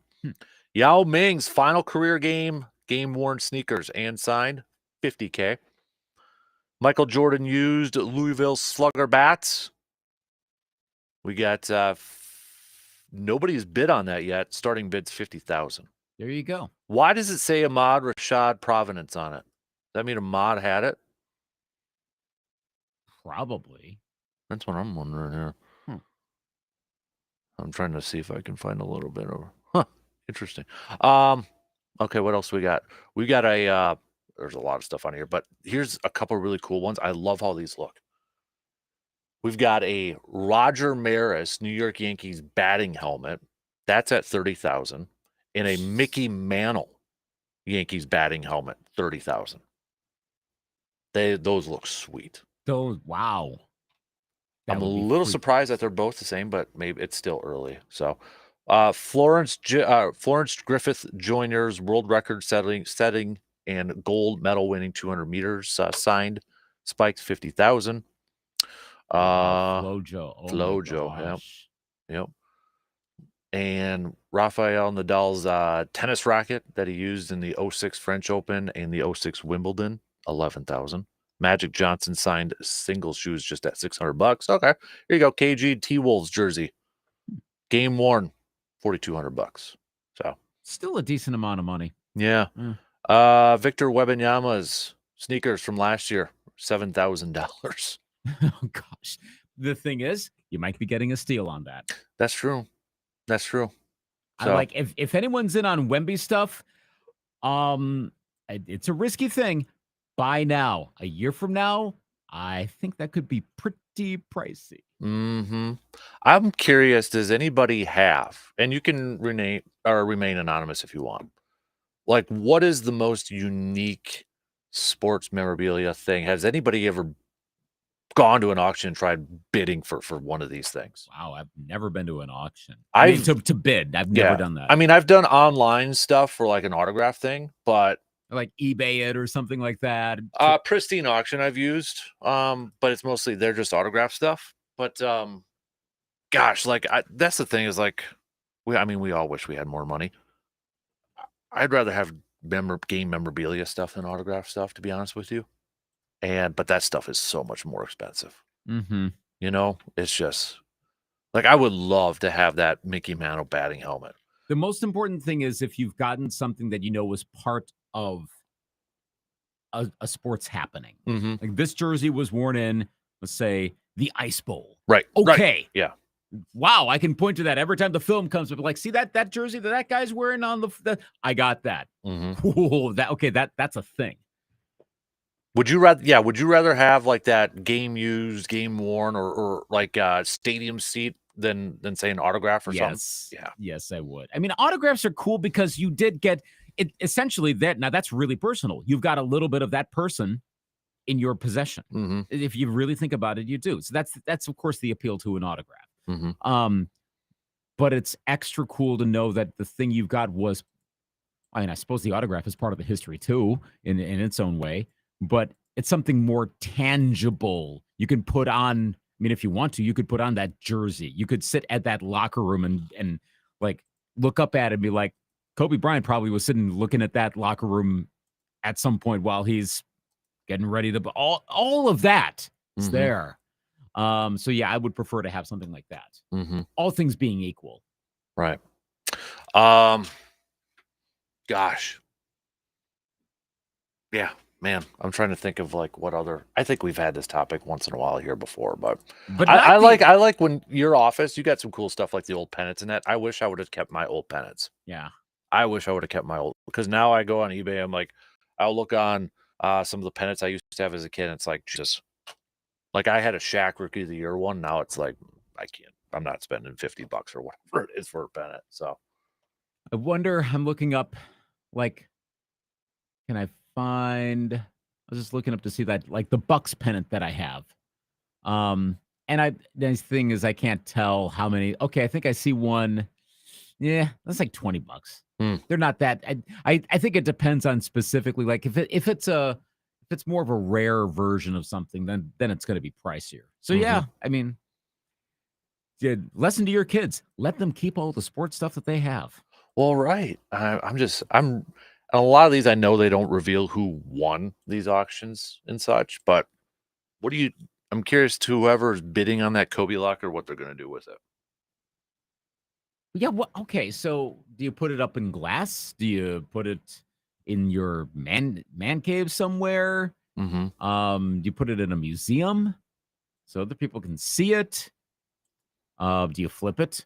I mean, what do you do with that? Mm-hmm. What would you do with it? I put it in my man cave and put a bunch of Kobe stuff in. Oh, that's right. That's right. Yeah. Mhm. Okay. Yep. What would I do? I'd probably. I mean, I don't have anything like hermetically sealed climate control area, and it's wood, so you do have to ponder that. Like, you definitely don't want to leave it in the garage here in a Wisconsin summer and then a Wisconsin winter. Mm-hmm. Oh, the thing's blistering now. That's great. But I could see it. I could see some way to do something with it in like the living room or whatever. Probably. You have a significant other. Good luck with that. No, Yeah. I'm trying to think what my wife would do with that. She probably, I mean, it's not so out of place. Like my Metrodome seat, putting it in the living room is like, okay, no, you find another place for that. Mm-hmm. But you know what? The cabinetry on that could work. Now, if she says, "But I'd like to paint it," stop. Nope. Yeah, this isn't a what do you call it? Rehouse, whatever sort of thing. No. This is as is. Mm-hmm. And it's pretty nice as is, but you are not painting that thing. No finish, nothing. Just got an email from the NFL. Hey, since it's perfect timing, since we're doing business and sports, Sony and the National Football League launch a new technology partnership. The NFL and Sony announced today a partnership naming Sony as the official technology partner of the NFL, as well as the new official headphones of the NFL. Because weren't they Bose for a while for the last couple of years here? So through this partnership, Sony and the NFL will be working collaboratively with coaches, players, teams, and leadership across the organization to transform the future of football. This includes an expansion of Sony's sports technology through Hawkeye Innovations to support officiating and the development of on-field and sideline technologies, including a new coach's sideline headset that will debut in the 2025 season. I love corporate speak. Gosh. Uh, But it'll be good. Of course, Sony's. So Not- here's a line in here that I'd like more details. Sony's Hawkeye tracking services will be utilized to further enhance the accuracy of game-critical items like line-to-gain measurement. Additionally, Sony's Beyond Sports and its expertise in real-time visualization provides an opportunity to help engage the next generation of NFL fans. So that line-to-gain measurement, are they getting rid of the old chains now? Wasn't there some talk about something? That's like what I thought. that? So, I mean, when you say that enhance the accuracy of game-critical items like line-to-gain measurement, are we finally getting that? That's who's the one that always knocks. Is that Andrew Brandt that keeps bringing that I up? think so. Someone keeps saying, yeah, all of this, but then we still have chains. Well, and it's like the pylon thing. I know, like, can't you have like a little indicator saying if the ball crossed the pylon? Right. Can we like freaking laser beams or Right. something like that? I mean, it's the chains, honestly, are the NFL version of umpiring. It's the same thing. It's like this human thing that we very clearly could do better, but we don't because it's tradition. What do you think? Would you rather get rid of the chain gangs and go to digital measurement? Now you're hesitating. I know, because I'm a nostalgia guy. Yeah. I'd still want the chains, but I know, there's part of me that holds to yeah. that. On the other hand, then they screw it up. yeah, We're still getting stuff wrong that doesn't need to be wrong. yeah. I know, but it's like the baseball thing, isn't it? Like, Yeah, you could go all automated, but then you won't have the umpire anymore. that's the same. Right. We could get it right, but we don't because we want to have the umps because that's part of the tradition of the game. Well, okay. I mean, I guess it's kind of like uniforms. There's certain types of uniforms and helmets you can't have anymore because the technology is better. Well, we've embraced that. So you end up with helmets that have all these cutouts and everything. Well, it's because it's better. So for the athlete, that's why it's athletics. You want the athlete to perform as best as possible. So this was back in June. This was an article in June. At league meetings in March, the NFL owners approved using optimal tracking in the preseason, a system which, after the ball is spotted by hand, notifies officials instantly if a first down was gained. At the end of the preseason, they will make a decision for a full rollout in 2024, according to multiple league sources. Owners also approved expanded testing of skeletal tracking system designed by sports technology company Hawkeye Innovations, which adds cameras to stadiums to track players, officials, and the ball. Why am I getting flashbacks to the NFL Today intro from 1984? The robot jumping over, but now I'm imagining like a skeleton, right? Like, at what point are we going to have analytics to the point where it's like, watch here as Justin Jefferson's skeleton runs along, like, whoa, dude, I don't need to see that much. But hey, that's if we got the technology, I suppose we could use it. And the NFL's not as traditional as Major League Baseball. Well, it says here, but those potential changes don't necessarily mean the end of the chain gang, just the end of the chain gang as we know it. The chains will remain on the sidelines in any scenario that the NFL moves toward, according to multiple league sources, but would be a backup for measurements and a visual indicator of where the line to gain and the line of scrimmage are for coaches, players, and fans in the stadium.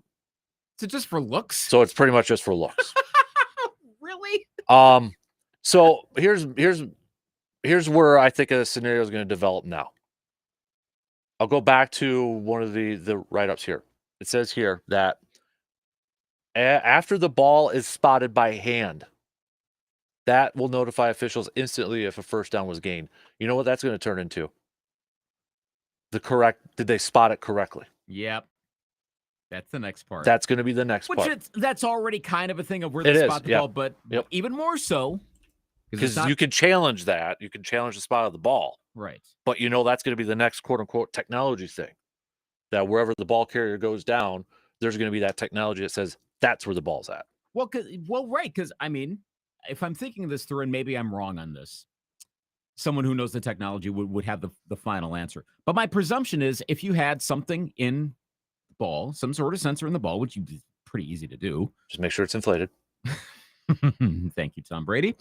Make sure that like you have a measurement of when it hits the ground, and whatever that point is, I suppose you could probably do a sensor to the exact location where it's like beep beep beep beep beep beep right when it's on that right spot. So when you're trying to position the ball, It's like a metal detector. essentially, yeah, like it knows the specific spot on the field. Oh God, every field's gonna have like sensors underneath it and all these wires and Which, I mean, the fields themselves aren't just straight up grass anymore. I mean, some of them are, but the drainage systems and such. I mean, of course, it's just a lot of technology involved with this. So, could you do something like that? You probably could. I mean, you're not going to have like 5 million sensors for every single data point, but it'd be enough that you could like enough sensors around to know the location, essentially like a GPS. You could get down to exactly where the ball was spotted. I'm I'm not saying that there are ways to do it. Maybe there are. If not, you could get there, but then you are definitely taking out the spotting aspect of it. But then you wouldn't have that controversy anymore. Yeah. Okay, and I know there's the whole, well, there's no such thing as bad publicity controversy. Supposedly Roger Goodell likes that. We don't need that. The league is plenty exciting without that. I could be okay with that. Yeah. You're legitimately winning or losing games, and it's not because the ref had a bad spot. I hate when refs screw stuff up. Let's make it on the teams entirely. I do appreciate though that they're keeping the chain game though. That we gotta have that. Could that become and I think it may already kind of be this way, but make it more of a charitable thing. Like the chain gang essentially becomes like, Sponsored?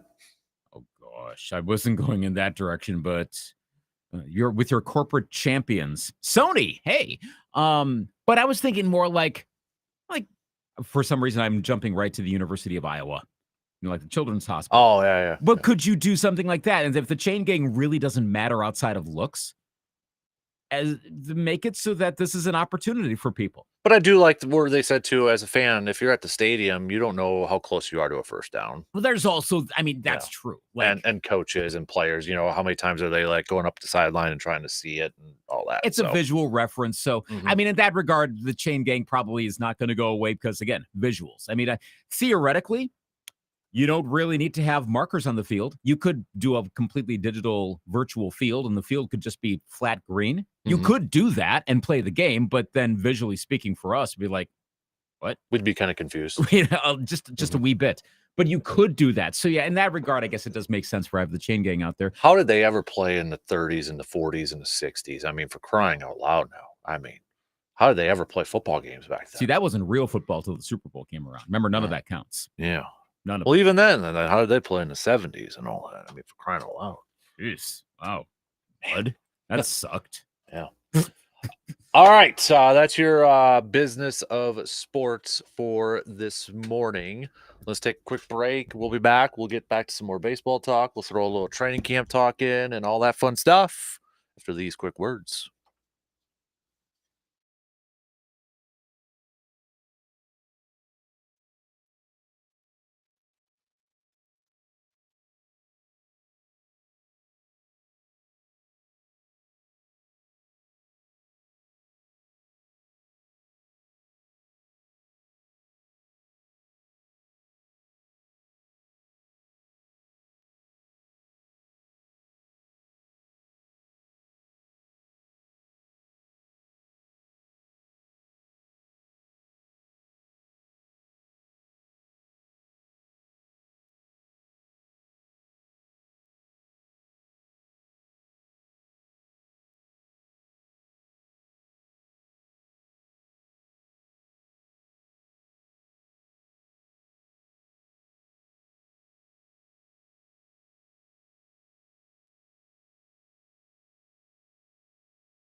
The final matchup for today is now up on Twitter and Facebook. Steve Stricker versus Terry Porter, the UW Stevens Point version of Terry Porter, not the Bucks coach version of Terry Porter. So you can go vote right now.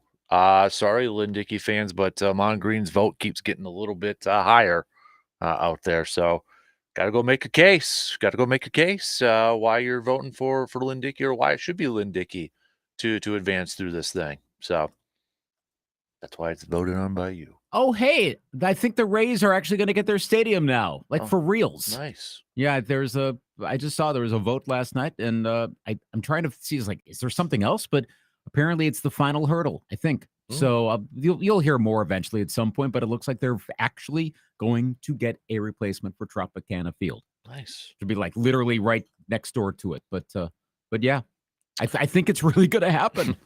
A couple of texts here quick from Surveyor. This was a little bit earlier. Congrats to the USA women's rugby team in winning the bronze and in memorable fashion, down 5 with 10 seconds left in the game.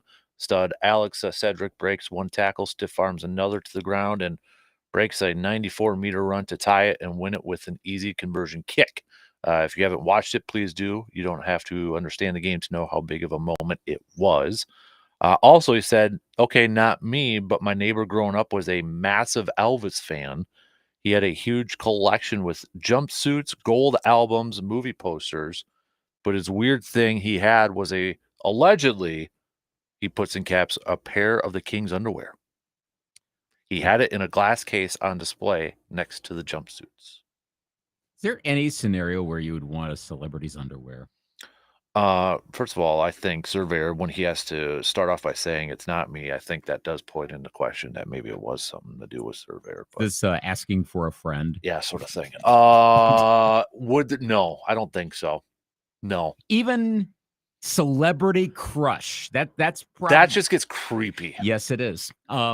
No, under no scenario do I want the underwear of someone. No. I don't know. I can't. Because where does it stop? Yeah, I mean, and there's, I don't know. This jockstrap was worn, but no, there are other things you can get. We can call it off. Not everything needs to be collected. Right. Yeah, exactly. So it's okay. No, I don't want that to happen. Because now we're getting into like this half-eaten sandwich was eaten by.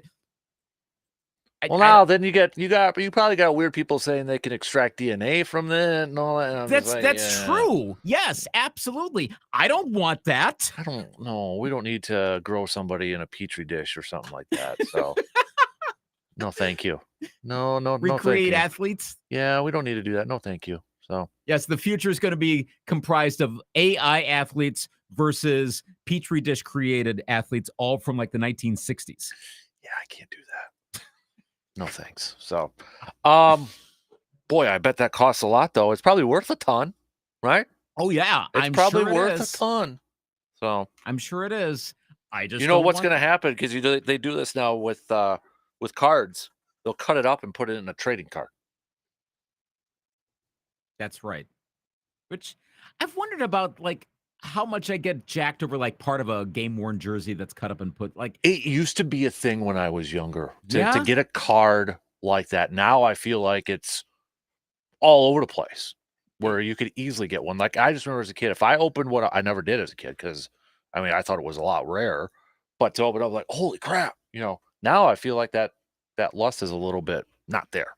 Maybe for the younger ones. I mean Hutsy still gets excited, but it was a little bit more rare back in the good old days, sort of thing. Like, yeah, because like you'll hear stories of, this jersey was going to be sent off to be cut up into like that, like it's almost casual now. Yeah, which I mean, I guess that's an easier way to obtain part of history. That truly it is, right? Because I will say there is one that I would not mind having for my collection. It's just I can't spend it right now, but it was back in 2012, I think, that Leaf did this where.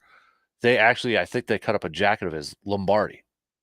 So you can get like a piece of a Lombardi jacket in a card. Then I'm like, you cut up Lombardi's jacket? I know, and that's the other part too, is like, okay, that's it's just and okay, I guess nowadays it's easier because like players will wear sometimes multiple jerseys in a game. So I guess in that regard, you keep one for something more significant, one for something else. But then what? Are you getting the one where, let's say it's a baseball player, you're getting the jersey they wore when they struck out, or are you getting the jersey they wore when they hit the home run that won the game? Well, you know what they're doing now, though, too, is like you can buy, I'm blanking on the name right now, but like you can buy cards, but they're like history themed ones. So like you get maybe a piece of document that Bach composed or something like that. They'll cut up a piece or something like that. Or they'll, a strand of Abraham Lincoln's hair is in a card. This is kind of like the Eiffel Tower being part of the medals. You heard about that, right? Yeah. Yep. Yeah, that's kind of the same thing, which again, I was sort of like, wait, you're taking out part of the Eiffel Tower? But I mean, if you really think about what's going into that, no, it's okay. It's not like they're taking off a big chunk of the Eiffel Tower and putting it in metals, and then some player's gonna be like, I didn't want to win this silver, throws it in the garbage. But no, I don't think it's that. Yeah, this is it's like a Pieces of the Past hobby box. This is a 2023 one, but like 10 packs per box, 4 cards per pack, so 40 cards, 3 relics. Look for relic cards, short printed inserts, and super rare cut autographs. Like Lincoln and Washington and Kennedy and all that stuff. Cards featuring presidential seals, in my hand, handwritten words, stuff. I guess if you're like I'm a diehard history buff, and it'd be kind of cool there, but at the same time, I don't know. It's kind of getting crazy now. And then it gets overwhelming to the point you're like, how valuable really is any of it? There's so many things you can get. Like, be in stadiums, and like one of the easy things to get is like turf. And I'll be like, they make those in the cards now too. Right, I know. I could be like, I wonder if they've got like a piece of of course, obviously, I have a big freaking piece of Metrodome turf in my office. But if I'm like, is there a piece of like Three Rivers Stadium turf from like when? It's funny you say that because I know of a card that has Three River Stadium turf in it right now. Exactly. Like I know of one. Right. It's a Bart Starr card. Why? Isn't that where I'll have to look it up. Yes, I'm curious. Is this from when he was coaching? No, I don't think so. Because Three Rivers opened in this, let's see, would have been 1970, and Starr was still playing. So here it is.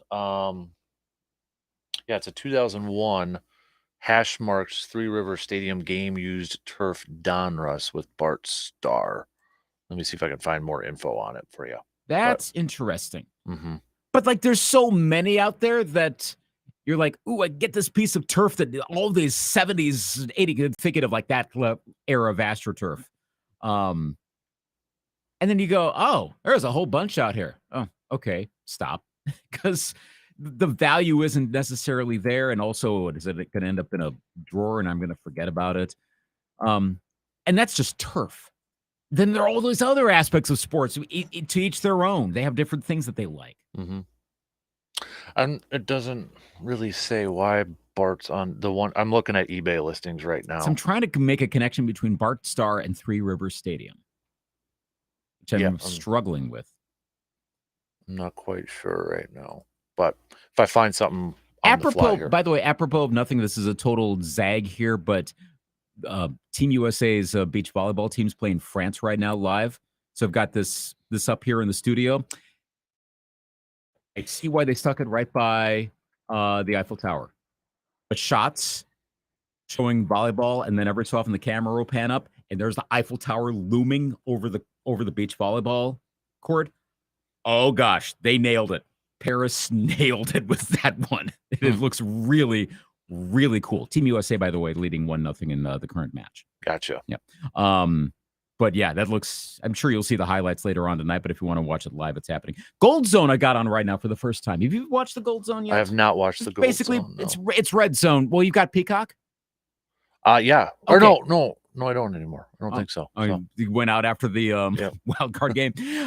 If anyone's got I think you have to have Peacock, and I do fortuitously because I wasn't planning on it. Gold Zone is basically Red Zone for the Olympics. Got it. So it goes throughout the day. So if anyone's got oh gosh, there it is, the Eiffel Tower again. If anyone's got Peacock, if you forgot to cancel it after the Dolphins-Chiefs game, go check it out. It's actually, I mean, it's not exactly whip around like straight drug to your veins like Red Zone is, but it's pretty cool. Did you find anything more on Three River Stadium and Bart Starr?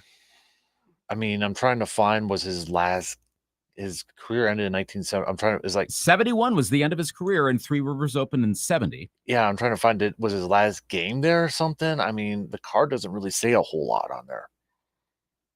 I'm really trying, and I'm just blanking. Maybe I'm not Googling the right thing over here. So, because all time, well, Packers at Steelers, December 6th, 1970. Okay. Was that his final victory? Ooh.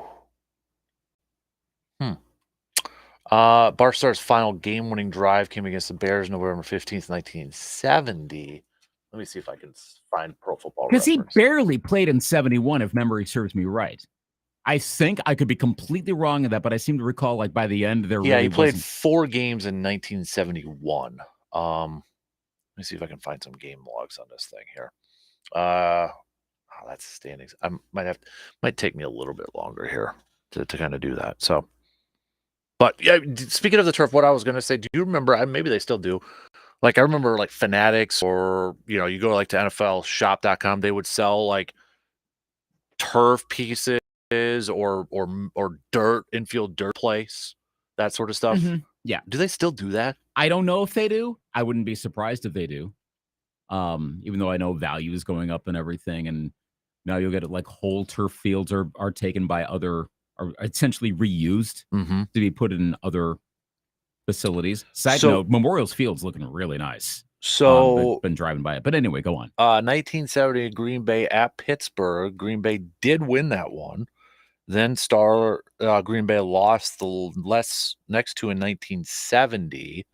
1971.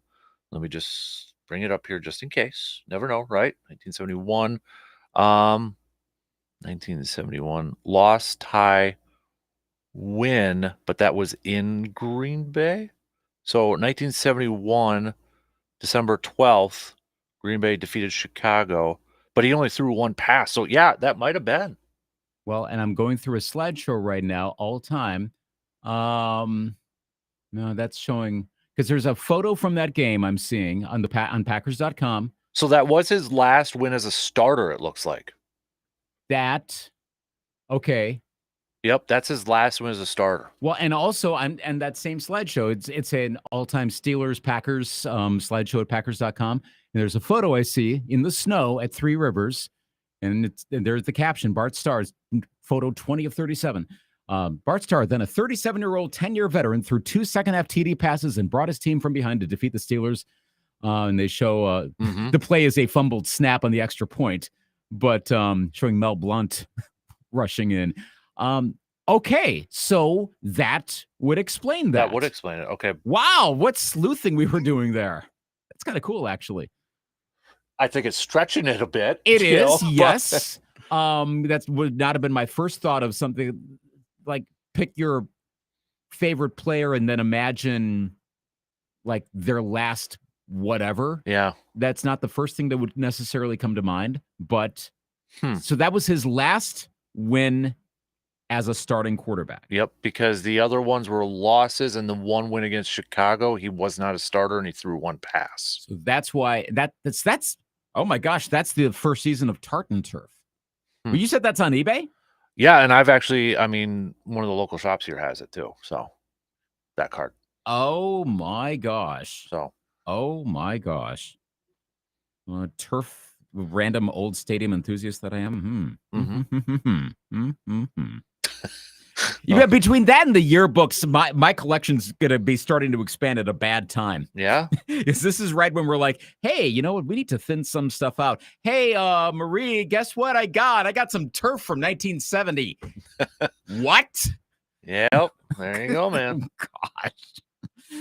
Oh boy. Yeah, it says on the back of the card, the enclosed piece of turf was cut from the actual playing field at Three River Stadium.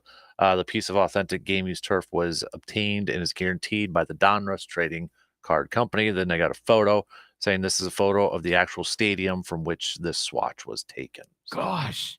Remember, folks, 2 years later, same field, immaculate reception.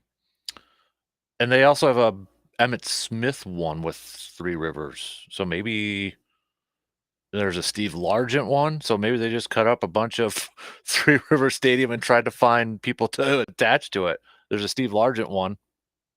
Should see if there's a Vikings one. I mean, that would be an easy one if like they kept some of the original turf somewhere and they're just like, let's see what significant things happen. Oh, this player played here. Hey, here we go. Turf from, it would be easy enough. Well, I tried to eBay it and there's no Vikings Three Rivers card. So probably just as well. Yeah. Honestly. There's not like a Fran Tarkenton thing going on over there? Nothing. There's Jim Kelly. There's because everybody wants a Donovan McNabb one. Of course. The only Fran Tarkenton connection I had with the Steelers is Super Bowl 9, and that was in New Orleans. Fred Bolitnikoff. Here we go. Got one. Chris Carter. Oh, okay. 90s era turf. Okay. Why didn't I look at this? Is that Bar Star one? Okay, if I was actually looking at the card a little bit earlier, this would have made it a lot easier. They have the date at the bottom of the card. Wow. Well, hey, we learned more. Yeah. December 6th, 1970, 235 yards.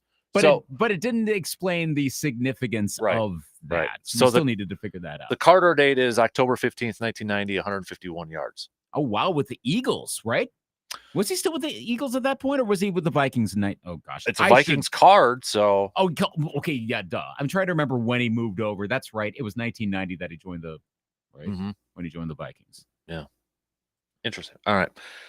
Well, there we go. So we deep dove into it a little bit more, right? That's okay. That's kind of fun. Yep.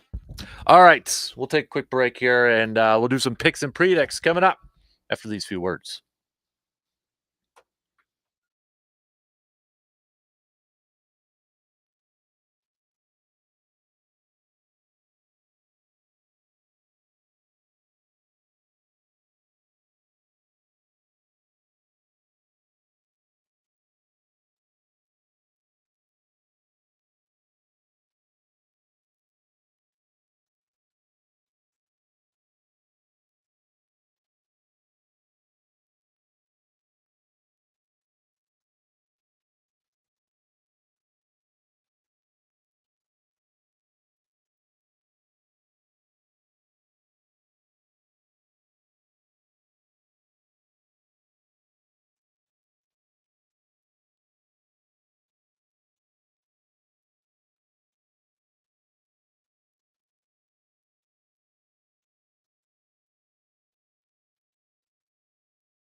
Time for some picks and predicts brought to you by the Elbow Room, located right next to the Banbury Place in Eau Claire. The Elbow Room, a partner of the Mobile Man Cave and the Classic coming up here. Mobile Man Cave is going to have some stuff in our swag bags as well for the Classic coming up on Friday. But if you want to beat the heat and maybe watch some of the games, some of the events, and enjoy a cold, cool beverage, head on over to the Elbow Room. We've got some baseball games to pick today. We got a good amount of day games, 2 getaway days for some of these teams. Let's start off with the Yankees at the Phillies. Yankees at Phillies. Yankees winning in extra innings last night, 7-6. Had to go 12 innings for that one. I take the Phils in this one. Been picking the Phils, been losing on them. Finally, let's go. Phillies win this one today. Win at some point. Yeah. Let's go Toronto at Baltimore. Oh boy, I take the struggling Orioles, but yeah, they get back on track. I'll go Baltimore too. Let's go before we do ours. How about the Rangers visiting the Cardinals? St. Louis won 8-1 last night in the battle of old timers of Lance Lynn and Max Scherzer. Could have been the 2011 World Series, almost. I mean, Lynn was in it at that time with the Cards. I'll take St. Louis in this one.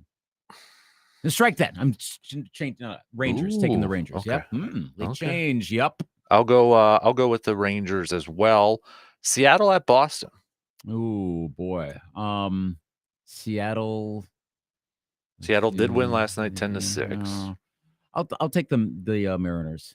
I will go Boston in this one. Let's go with the Pirates and the Astros.